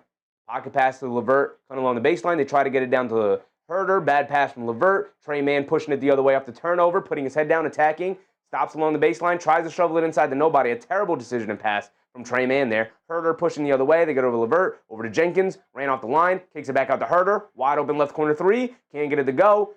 Josh Green, a nice strong rebound to get it over to James. James gets it over to Knippel. Knippel will bring it down. A little over 2 minutes to go. Knippel crosses over, down the lane, kicks it out to Mann. Mann gets it up top to Williams, back to Knippel. Knippel in the right corner, being guarded by Paul Reed. Rhythm dribble, pull up three. Can't get that one to go. And a foul on Levert, pushing Josh Green away from the rim. They are in the bonus, so 2 free throws for Josh Green here. And cut it to 12. Roosevelt said Trey Mann trash tonight. I'm telling you, I'm not a fan of the season Trey Mann has had this year. Inconsistent role. They signed a bunch of backup guards like Colin Sexton they brought in. LaMelo's been healthy. Zion James was brought in. Josh Green is here. And it's like, the role he had last year is just not the role he was going to have this year. And he's really struggled to find some consistency. Young Jaw, what's up, Young Jaw? What happened to Ausar Thompson? He is out of the game right now. Just, I'm sure, usual substitutions. Nothing's wrong with him. Josh Green knocks down both free throws. 88-76. 150 to go. 12-point game. Dennis Jenkins hands it off to Herter. Herter gets it over to Levert. Levert gets it into Reed. Reed up top, being guarded by Kalkbrenner. Reed gets it out to Levert. Levert coming to his right off the handoff. Down the lane, kicks it in the corner. Kevin Herter, another three. In and out, can't get that one to go. Brandon Miller with the rebound, bringing it down the other way. Brandon Miller coming to his right off a Kalkbrenner screen, putting his head down, steps back, pulls it out as Javonte Green switches onto him. Brandon Miller all the way back out, coming to his right off the Trey Mann screen to get it up to Mann. Pump fake, swings it out to Green. Green ran off the line along the baseline, tries to shovel it out to Brandon Miller. Levert saw it all the way, leaves it off for Dennis Jenkins. Transition pull-up three for him. Can't get that one to go. Battle for the rebound, knocked out. Back to Jenkins. Jenkins leaves it off for Herter. Extra pass to Levert. Levert, rhythm dribble, side, step three. Can't get it to go. Kalkbrenner finally a good rebound off a box out. And now here come the Hornets. Like I said, keep it around 10, going to the fourth. Brand new quarter. Obviously, you got a lot of ground to make up, but you put yourself in a position to make something happen. Trey Mann up top. Being guarded by Levert. Dancing with it. Crosses over to his left, behind the back. Crosses over again. Dennis Jenkins sliding them feet. Has to heave it up there at the buzzer. And it's a shot clock violation. I don't know what Trey Mann was doing up there. And Zion James, the rookie, looking at Trey Mann like, brother, we don't have to do that. Think about it, man. You just dribbled out the clock. And then you didn't even get a good look. What was that? What was that? Give the ball to a better player. Dennis Jenkins bringing it down against Josh Green. Blows right past him. Hands it off to Levert. Levert coming to his left.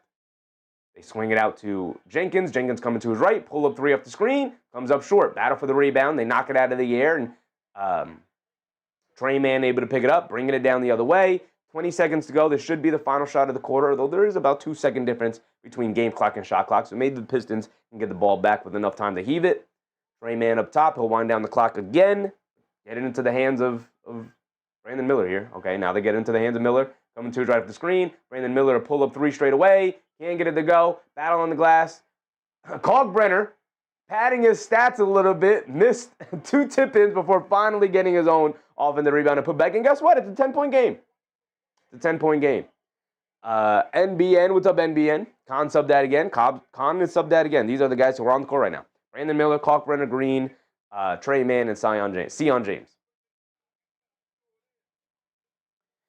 HB Dez said, what quarter did Stewart get ejected? The third quarter. About halfway through the third quarter, all 4 guys got ejected. So it's a 10-point game going into the fourth. This is not a disastrous situation for the Hornets. This is actually not preferable. That's definitely not the word. You don't want to be down 10 points going into the fourth against a really good team in the Pistons. But you just want to put yourself in a position where a comeback is possible. 10-point comeback in the fourth quarter here, definitely possible. With the way they've shot it tonight, where they've had hot and cold stretches, if you can have a hot stretch here in this fourth quarter, they could absolutely climb back into this game. 3 threes cuts 9 points immediately off the lead. Now it's going to be about also getting stops here against the Pistons. With no Jalen Duren, no Isaiah Stewart, and Paul Reed, really, I believe, the only big remaining on the roster here for the Pistons. They should be able to tire them out getting into the paint. Paul Reed is a good third-string big who was awesome when he came in, has 8 points. But the thing with Paul Reed, no rebounds. No rebounds, right? Not a great rebounder. So, Kalkbrenner and the Hornets in general are going to have to take advantage of that. It should help them grab defensive rebounds as they did to end the quarter there. If their defense can force some missed shots here from the Pistons, they'll put themselves in a position where they can make this comeback happen.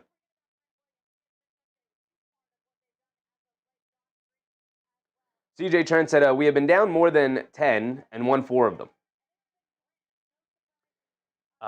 10 is, a 10-point lead in modern NBA in 2026 is not that big of a lead. Like I always say, cut it in half. If we go back 20 years ago to the mid 2000s, like a 10-point lead was a nice decent lead. That's a double-digit lead right there. Nowadays, a 10-point lead to me is equivalent to a 5-point lead back in the day. That could be cut down. That's 2 easy baskets at 6. That's only 2 3-pointers and we're tied at that point, right? So to me, a 10-point lead is very much like almost nothing. In a game like tonight, where the Hornets have, like I said, have had hot and cold stretches from 3, definitely possible if they can get hot for a stretch here to at least put pressure on the Pistons.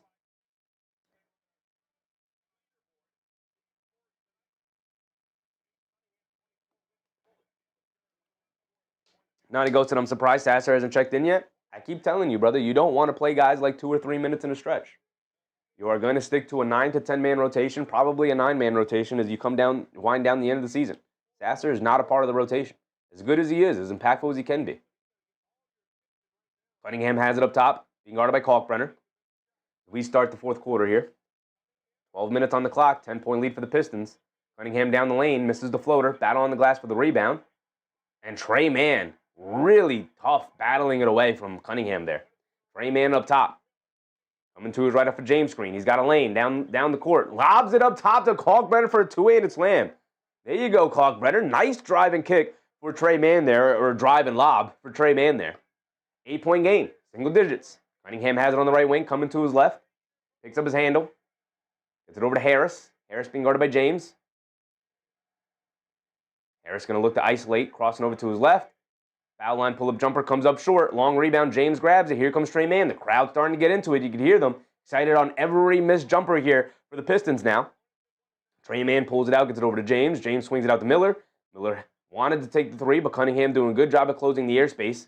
Miller dancing with it, stops, turns, spins, fall away over Cunningham. Gets a nice soft bounce. Cunningham all over him. Really well contested, and it did not batter. We know, modern basketball, great offense beats great defense almost every time. Cunningham up top directing traffic. And a lot of confusion right now for the Pistons. Cunningham coming to his left and a foul. Off-ball foul as Herder came up to set the screen. Roosevelt said a small malice in the palace. A little bit. A little small one. A little small one. A little tussle. Some actual punches were thrown, though.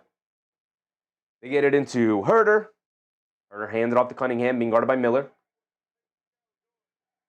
Cunningham's going to isolate. Steps back for a 3 over Miller. Got it to go. Cade Cunningham, dead-eyed. Eyeing him down right over the top of Brandon Miller. Excellently contested. It did not matter. Pull up straightaway 3. Back to 9. The lead goes. Trey Mann gets it over to Kalkbrenner. Kalkbrenner up top being guarded by Paul Reed. Kalkbrenner trying to get it to Miller. Good denial from Herder. They get it out to Mann. Crosses over to his left. Takes it out James. Sion James left corner 3. Looking for an answer. Got blocked. Looked like that was Levert. Here comes Cunningham bringing it down the other way. Josh Green chasing him down. Knocks the ball out of bounds. But it's off of Levert. Great hustle from Josh Green there.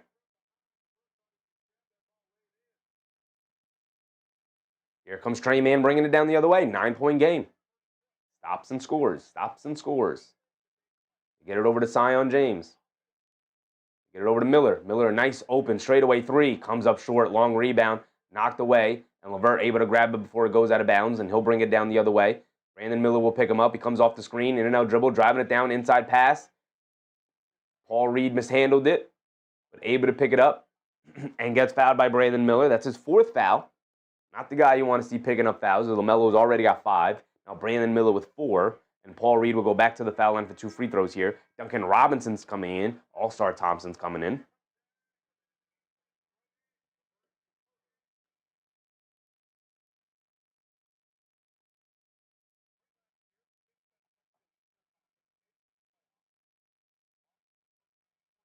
They get it into Thompson. And another off-ball foul. And another off-ball foul.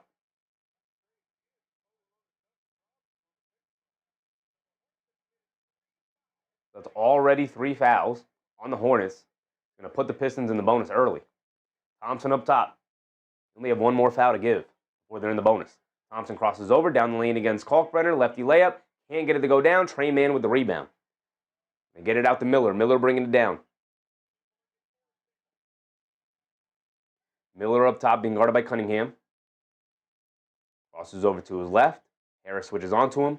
Miller trying to create some space. Kicks out to Trey Mann. Trey Mann coming to his right.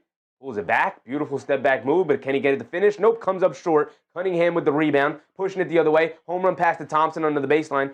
Kicks it back out to Duncan Robinson and saves it. Tough pass from Cunningham, but Thompson saves it. You get it back up top to Cunningham. Cunningham driving to his right. Hesitates, kicks it out to Harris. Ran off the line by Green. Great defense from Green. They get it back to Cunningham. 8 on the shot clock.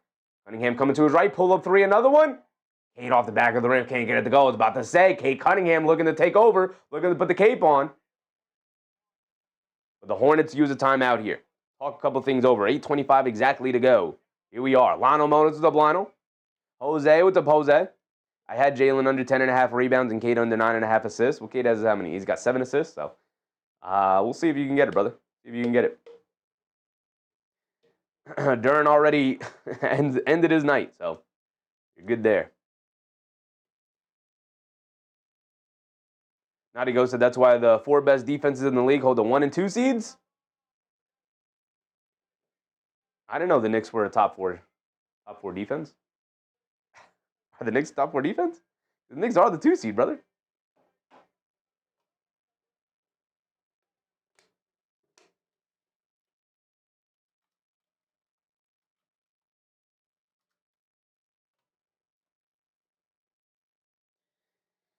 ZZG Music, what's up, Music?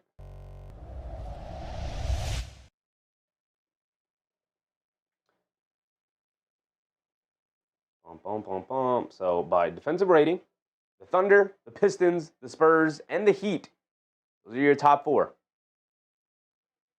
Those are your top 4 in defensive rating. Offensive rating, where are the Knicks? Knicks are 11. Trying to make our way into the top 10. Where is offensive rating? Nuggets 1, Celtics 2, Knicks 3, Thunder 4. Rockets round out the top 5. Jose said, I thought I was cooked. Cade had 6 assists in the first half. Nadigo said, are they? Thought Boston jumped y'all again. Well, we just beat Boston the other day, so we're back to tied. Back to tied. Nadigo's back to tied.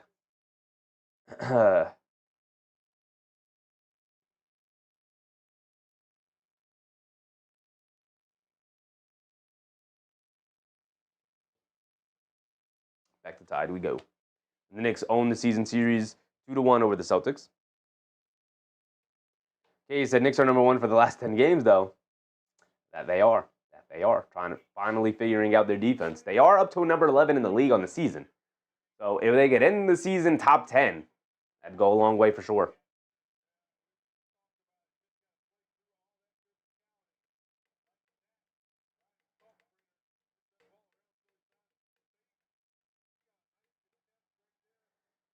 All right, here we go. We're checking back in.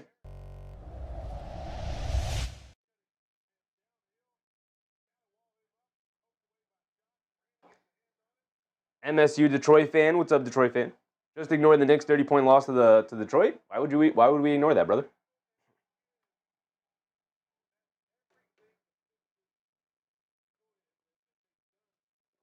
Here we go.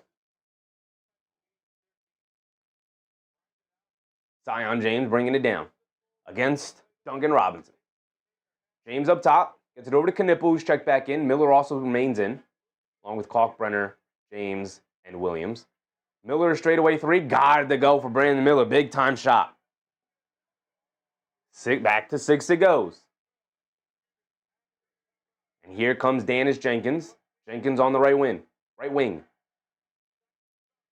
Bringing it back up top. Good ball denial from the Hornets to get it up top to Duncan Robinson, being guarded by Miller. To get it back to Jenkins, being chased by James. Jenkins coming to his right, putting his head down, attacking, down the lane, flips it up with the right hand, can't get the layup to go, but Paul Reed with the offensive rebound and lays it up and in. There's a big-time rebound for Paul Reed. Just talked about how he hadn't grabbed one yet, and there's one right there. And on the offensive end as well, leading to a tip-in. Zion James down the lane, gets the ball knocked out of his hands by Paul Reed, and now here comes Jenkins. Beautiful pass fake, gets the Euro step layup to go down. And just like that, it's back up to 10. Detroit doing an excellent job of quelling the momentum of the Charlotte Hornets here. James has it up top, being guarded by Robinson. They get it over to Miller. Miller being guarded by Thompson, swings through to his right. Paul Reed hedges out, knocks the ball loose again, and then they fall on top of Miller, and it's going to end up being a jump ball by the Pistons. Paul Reed has been excellent at hedging out on these screens. He's got great hands 2 or 3 times. I think that's the 3rd time here that he's just reached his hand in there and knocked the ball loose, causing a turnover.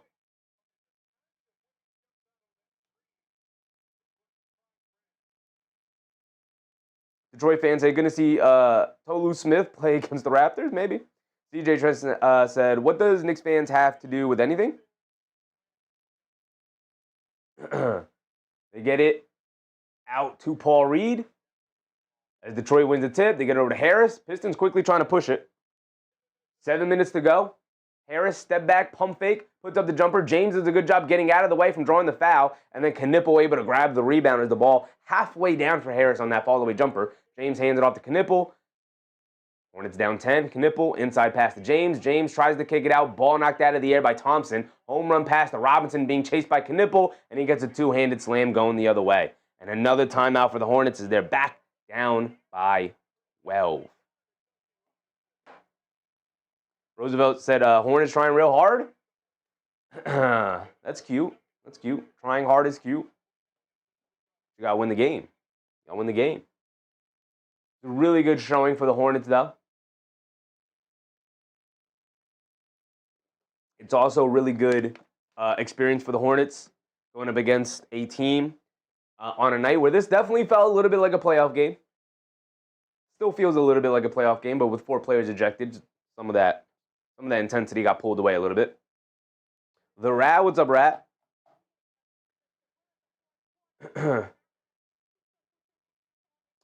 Detroit fan said, well, since Beef and Duren got suspended, are going to be suspended, they are, for this. Maybe not Duren. Maybe Duren just takes this ejection. Maybe 1 game, I guess. Yeah, maybe. Tolu Smith is the 4th option at center. So there you go. You get a peek at some of your young guys.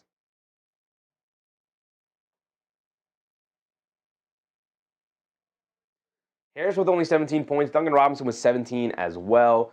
The Charlotte Hornets really needed to make a run here with no Cade Cunningham in the game. Right? No Cade Cunningham in the game. Hornets really needed to make a run here. Probably keep it hovering around 5. We're almost halfway through this quarter here at 6:40 to go. And it's kind of going the other way. 12-point lead here for the Pistons now. Their defense able to lead the offense for them. Really sloppy passing for the Hornets all night, really. Really sloppy passing from the Hornets. Like, just, I will say, this is going to give them great film to review. It's looking like they're going to end up losing. Game's not over yet, obviously. But even if they end up losing here tonight, this is great film for the Hornets moving forward. Obviously, a young up-and-coming team. A big 9-game run here. Playing team with the best record in the NBA. Tied for the best record in the NBA in the Pistons. And really took it to them. Made them nervous. Put a lot of pressure on the Pistons today. Pistons are a better team. And you're kind of seeing that to fruition here at the end. But this is a really good playoff atmosphere type of game with playoff intensity, where the Pistons really, really started to lock down defensively to try to take away what the Hornets do well. And so this is going to provide really good film for the Hornets moving forward. In theory, this should make them better, but game's not over yet.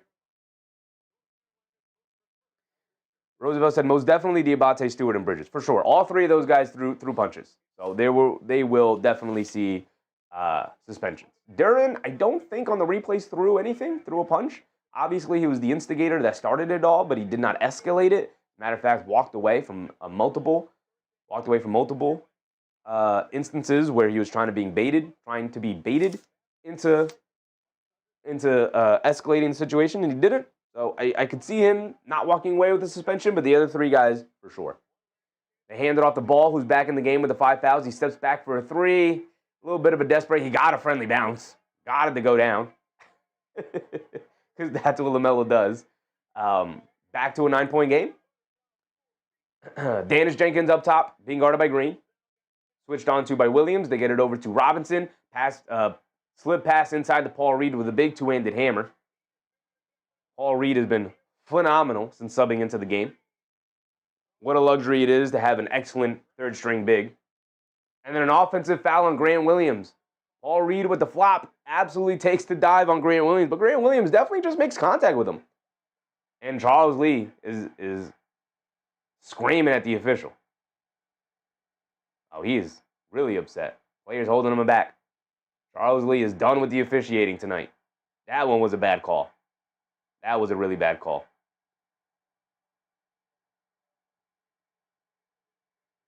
I want to see Mike Brown hit that for the Knicks. Mike Brown yet to pick up a technical this year. See the replay here. Oh, come on. Come on. The official giving Paul Reed that call there is crazy. Is crazy. Grant Williams literally just walks to him and slightly makes contact, and Paul Reed crumbles to the floor. Flops all the way to the ground.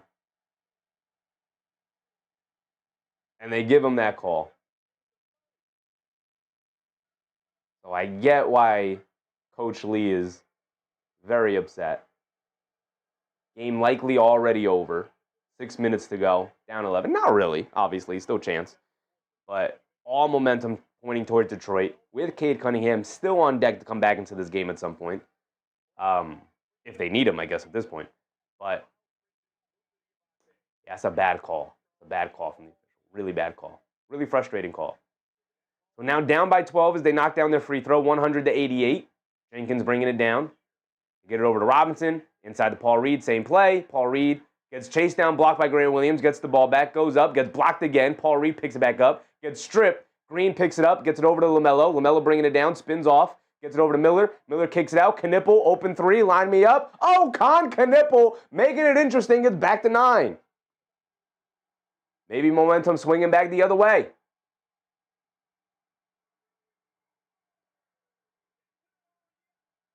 Not over yet. Excuse me. Kay said if you flop that bad, you shouldn't be allowed to play. It shows muscular weakness. Yeah, it was a bad flop. I can't believe the official fell for that. It wasn't a lot of contact at all, especially considering all of the contact that they have allowed tonight, even after the fracas, all the contact that they've allowed tonight. To call that, I get why Charles Lee was upset. I get it. Detroit fan said Isaiah was one tech away from a suspension, so he was already on the line. That upset from 1 game to possibly a 3-game. Oh, I could see him getting a 3-game suspension. He threw punches. He ran off the bench as well. That's an automatic suspension, so you got to throw that on top of it. If you leave the bench during a fracas like that, that's an automatic suspension. It's an automatic 1-gamer. Whether you get involved or not, if you step onto the court while you're on the bench while something goes on the court, that's an automatic 1-game suspension. So that's 1. Then he threw punches and escalated the situation. That could be 3, 4, maybe 5-game suspension, plus the technicals he has on top of it. You could be looking at a 5, 6, maybe 7-game suspension for Isaiah Stewart here. Now, maybe that's excessive. Maybe you only get 3 or 4 or something like that, but I could definitely see this being a really high suspension count for Isaiah Stewart. Here we go. 9-point game, 100-91. Charles Lee gets kicked out, picks up the text. And now Ausar Thompson bringing it down, Cunningham back in. 5:20 to go. We're past the halfway point, approaching the 5-minute mark. Thompson gets it out to Duncan Robinson. They're directing traffic. They get it to Cade, being guarded by Josh Green. Cade has the size advantage. Josh Green, a feisty defender. Cade, jab step, coming to his right. Grant Williams switched on to him. Now he's going to dance with it. Coming to his left. Step back. Fall away. Midi. Good defense. Comes up short. Doesn't get a bounce. Battle for the loose ball rebound. Quick outlet to Miller. Miller bringing it down. Gets it over to Knipple. Knipple, pump fakes. 1 dribble, rhythm dribble 3. God, Knipple makes it a 6-point game. Oh, we're getting hoops today, baby. We're getting hoops today, 100-94. How do the Pistons respond? Under 5 to go. And all momentum swinging back towards the Hornets. Cade Cunningham, you got to put the cape on, brother. What you got? Ausar Thompson will bring the ball down. Thompson gets it over to Robinson. Robinson coming to his left. Hands it off to Cunningham. Cunningham spins to his right. Down the lane. Layup. Got it to go. Lamelo Ball couldn't be very aggressive there. Cunningham went right through his chest. Melo with the 5 fouls. Great finish there for Cade Cunningham. Gives them a little bit of breathing room. Back up by 8. Melo has it up top. Dancing with it. Paul Reed switched on to him. Melo's going to look to dance. Melo, hesitation. Drives to his left. He's got space. Throws up the floater. In and out. And stays out. Battle for the loose ball. Grant Williams picks it up and then gets fouled by Paul Reed. And Paul Reed upset with the foul call. And that's the first foul on the Pistons, which is why Charles Lee was so upset. That's the first Pistons foul here tonight. Not here tonight. Here in the fourth quarter.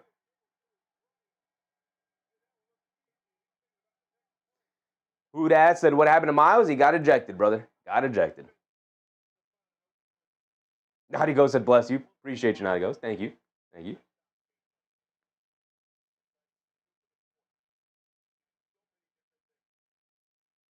So the Hornets get it into Lamelo Ball up top. A fresh 14 on the clock. Melo coming to his left off a Knipple screen. Down the lane. Layup. Got it to go there. Not going to miss 2 in a row from that range for Lamelo Ball. But you got to get stops. 4 minutes to go.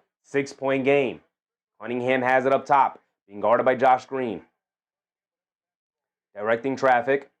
Coming to his left. Cunningham dancing with it. They get it down low. And a bad pass from Cunningham. A turnover. Grant Williams gets the steal. Over Knipple. He just hit 2 in a row. Knipple can make a 3. Battle for the loose ball. Green saves it. But he was out of bounds when he caught it. And the ball is going to go back to the Pistons. CJ said, I told you Con 7 threes. What does he have tonight? He's made 6 shots. Are all of them threes? We can check the box scores. Back to 6. You got to get another stop. Cunningham bringing it down. Cunningham against Josh Green. Dancing with it. Spins to his right. Green picks his pocket. Cunningham able to recover it. Has it up top. Cunningham stays in front of him. Green stays in front of Cunningham. Rhythm dribble, step back, midi. Can't get it to go. Knipple comes flying in for the rebound. And here comes Brandon Miller. They're getting stops, but you got to pair it with scores. If you want to get back into it, Brandon Miller sees a double team, steps through, saves it over to Knipple. Knipple up top, jab step, gets it back to Miller. Miller, pump fake, step back, 3, open. Off the back rim, can't get it to go. Josh Green, the offensive rebound, saves it out to Brandon Miller, but a foul on Paul Reed. And the ball will stay here with the Hornets. Only the second foul on the Pistons.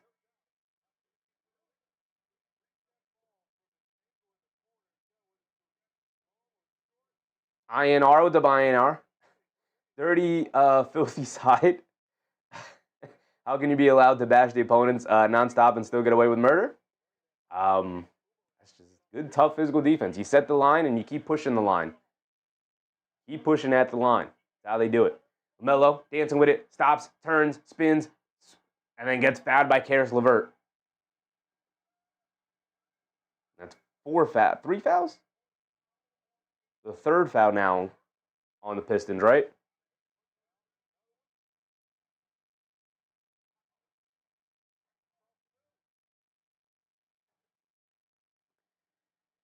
They get it in the ball. Ball up top being guarded by Jenkins. Coming to his left. Over the top pass to Knipple. Catches it. Kicks it out. Green. Pump fakes. 1 dribble. Mid-range jumper. Too strong. Can't get it to go. Cunningham with the rebound. Bringing it down the other way. Great defense from the Pistons to force the ball into Green's hands. Cunningham goes right through the chest of Miller. Reverse layup for him. Got it to go for Cade Cunningham. Got to put that cape on, Cade. He's putting it on. He's putting the cape on here. Trying to will his team to a victory. 31-7-7 for Cade Cunningham. Knipple has it up top. Coming to his right.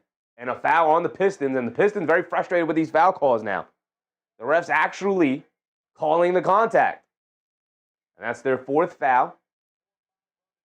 And now the Hornets will be in the bonus.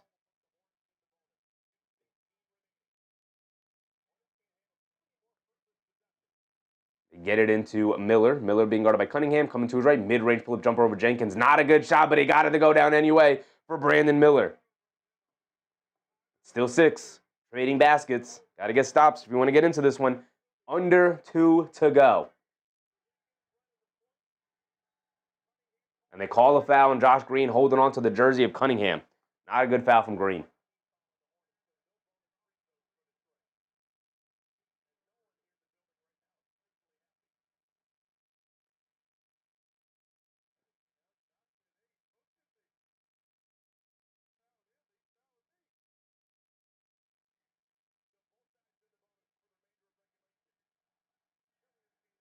Harris will inbound it.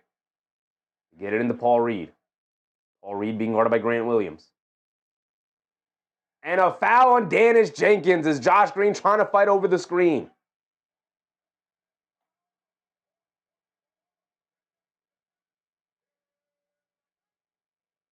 See the replay. Dennis Jenkins very upset at the foul call. Yeah, not set, pushing on him. And then their feet get tied up. Lamelo to the rim. Pass gets deflected out of bounds. It'll stay here with the Hornets. 1:43 to go.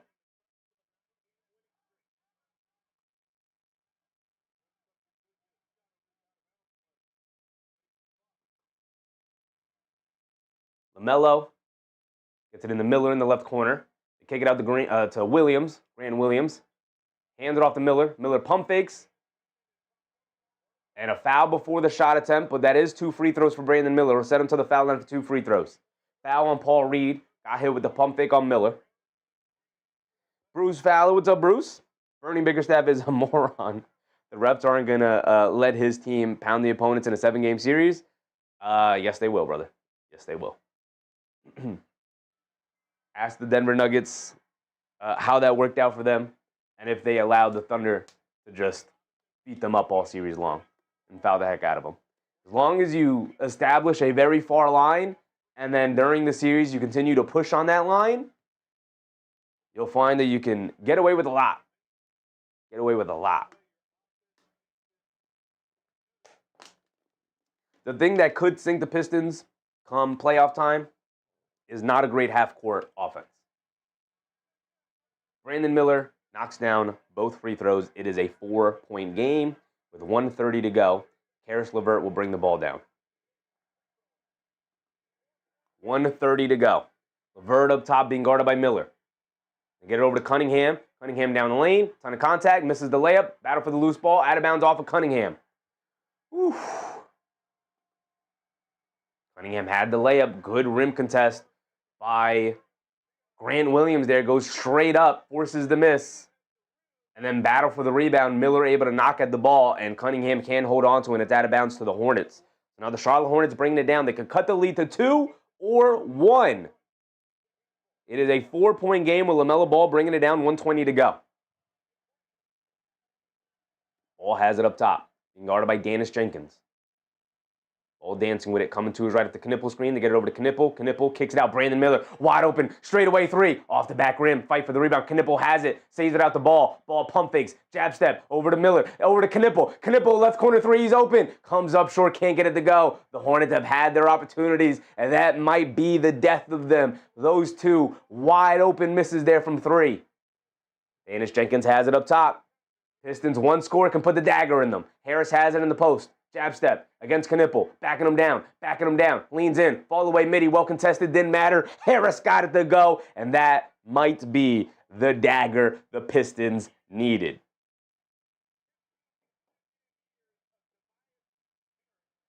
.106, 100, 40 seconds remain.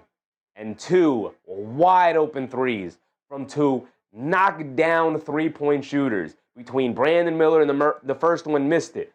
Knippel and the second one missed it. All you could ask for is to run good offense and end up with an open look. They did. They didn't make the requisite amount of plays to pull it off.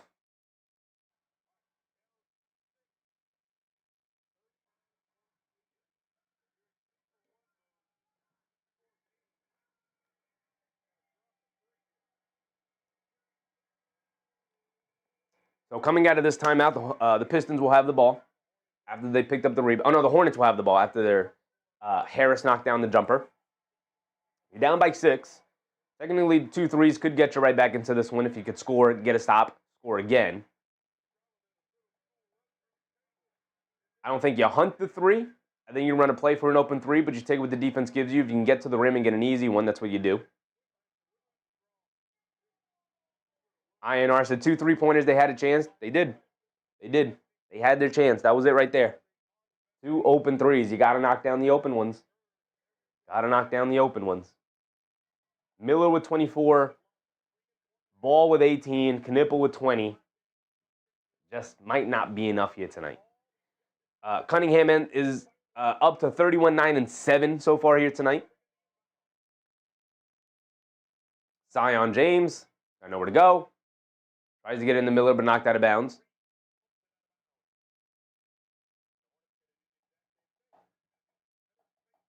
Pistons have 2 timeouts remaining. The Hornets have 1. 40 seconds remain in the game. You get into the ball. Ball being guarded by Thompson. Attacking to his left. Step back. Double step back. High arcing 3. Off the back rim. Can't get it to go. Harris with the rebound. Gets tied up by Grant Williams. It's going to be a jump ball. I know, a foul. Thought that was going to be a jump. Foul on Williams, and that is going to effectively end the game on that step back 3 right there for Lamelo. A little bit of a heave. Didn't love it. Christopher Moreno, what's up, Chris? Sweating it out all the way to the end. He said that transition 3 attempt by the Hornets early in the corner was a bad play in my opinion. They had an open lane early in the quarter. Transition 3 that they took. The Hornets take a couple of threes you're not going to love, like most teams do, but this is the new NBA. You're going to take a couple threes we don't love. Part of it is keeping the defense honest. Part of it is just bad play, bad shot. Sometimes teams take bad shots for sure. Nadi goes, in my prediction, Bridges and Duren, 1-game suspension. Diabate, 2-game suspension. Stu, 3-game suspension. Maybe. Harris knocks down both free throws. 8-point game. Melo rushing it down. Gets it over to Knipple. Knipple inside the Grant Williams. 2-handed slam. Back to a 6-point game. 24 seconds to go.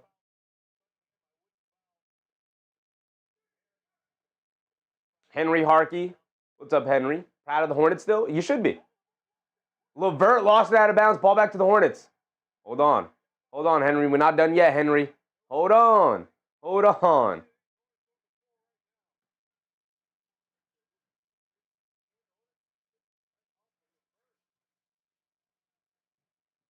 Nadigo said Duren was the only one de-escalating. Yeah, but he did start it. They get it into Grant Williams, hand it off to Lamelo, driving to his right, putting his head down all the way to the rim. Scoop layup, got it to go past Paul Reed. Lamelo gets knocked to the ground, but he's fine. He's gonna pop right back up. It's back to a 4-point game with 17 seconds to go.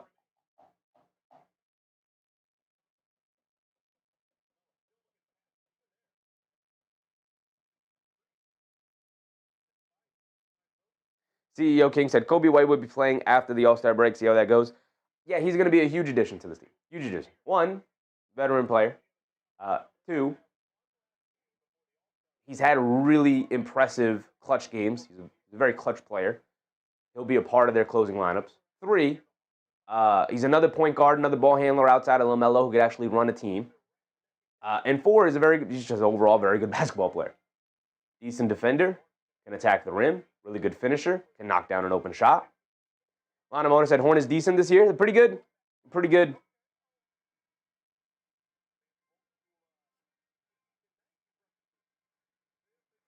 Lana Mona said Hornets. I read that one. Hornets decent this year. Steven Smith, what's up, Steven?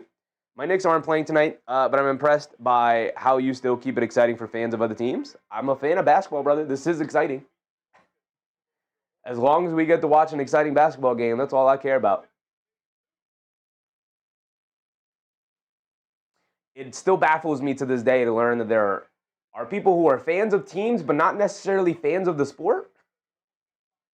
I love basketball. Every night I'm watching basketball.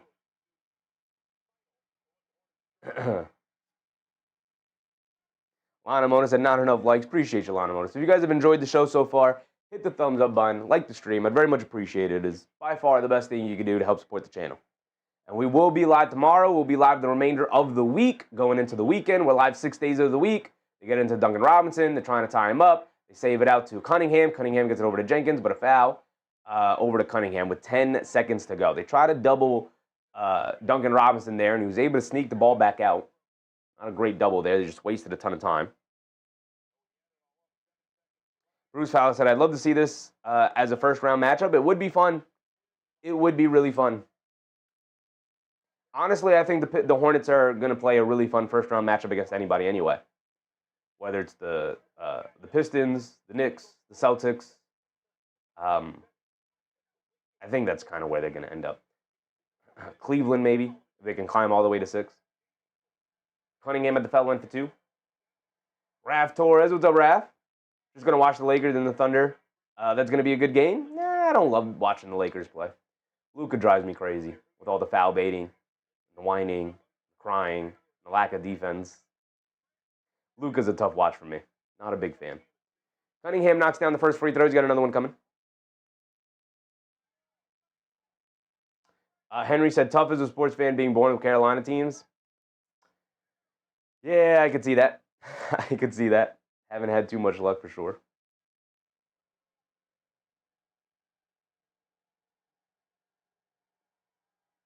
Cunningham knocks down both. Should end it right there. Hornets do have a timeout remaining, but it's not going to matter. Oh, you just got to heave that up, Melo. As he turns it over at the end there. Out of bounds. 3 seconds to go out of bounds. It's going to stay with the Hornets. But that is going to effectively end the game. Even if they do knock down a 3 here, not enough time. So we're going to end it right there. I appreciate everybody for hanging out with us here tonight. It was a very fun game. Melo's going to heave it up there. Can't get it to go. And that's going to be the end of the game as the Pistons survive. The Hornets rushing through, trying to sneak one out at the end there. But the Pistons do just enough to hold on. Keith Mark, appreciate you, Keith. Said, I'm a Hornets fan too. Love Melo. Still, Pistons do it again. Absolutely. Bad boys for life. The Rat said, well, I'm from Indiana. And, of course, I like the Pacers. But, dang, they are so bad. Well, it's going to be worth it. It's going to be worth it, Rat. You're going to get probably a top 4 pick unless it conveys over to the Clippers. But you got Zubac. And you get Halliburton back next year. You're going to be right back where you left off, brother. You're going to be all right. Steven said, how long have you had your channel? I think this is either year 3 or 4, something like that. But this is the first season we are going 6 days a week, trying to watch as much basketball as possible. Figured I'm watching these games anyway, might as well be live, right? Foong Pei, what's up, Foong Pei? Great coverage of non-Knicks game. This is an incredible game tonight. And it always feels good getting to watch a game where you're not emotionally invested. Not emotionally invested tonight, so got to enjoy it no matter who won. Really fun basketball game. Troy able to hold on. INR said Spurs till I dies. I know, and I'm sure Spurs will die. Yeah, but that's going to end it. Timberwolves are blowing out the Hawks. Magic blowing out the Bucks. Jazz and Heat locked in a tight one. I'm sure the Jazz will sit all their starters again, so the Heat can win that one. Bulls, Nets. Nets with the lead over the Bulls. Battle with the bottom over there. You got Kings, Pelicans. Pelicans blowing out the Kings. Then you got Cavs taking on the Nuggets right now. James Harden in his second game here with the Cavs, I believe. So that's going to end it. I appreciate you guys. As always, shout out to all of the channel members. Whether you decided to become a member yourself or you were gifted a membership, I thank you for all the support anyway. Thank you guys for hanging out with me yet again here tonight. We had a very good game. We will be live again tomorrow as the Knicks will be taking on the Indiana Pacers. So if you're ready to watch the game, come hang out with us. We do try to keep an eye on around the rest of the league as well. So we'll do that tomorrow as we watch our Pistons game. What's the rest of the slate looking like? Because obviously the Pacers not a good team. So it shouldn't be a great game. The Knicks should be able to have an advantage in that one for most of the time. But you got Clippers, Rockets could be interesting. Got Mavs, Suns, that could be interesting. And then you got Spurs, Lakers is the late game, which not too excited about that one. But we'll keep an eye on them. Knicks with the 7:30 start time, so we'll be live at 7 as always for our pregame rundowns. Thank you guys, K Hazy, Foong Pei, Naughty Ghost, Bruce Fowler, INR, Foong Pei. Appreciate you guys, Stephen Smith, The Rat, Keith Mark, Henry Harkey, Lionel Monis. Thank you guys for hanging out with me here tonight. We will be live again tomorrow. With that being said, remember to brush your teeth before bed, stay hydrated, and I'll catch you guys in the next one. Good night, everybody. Bye.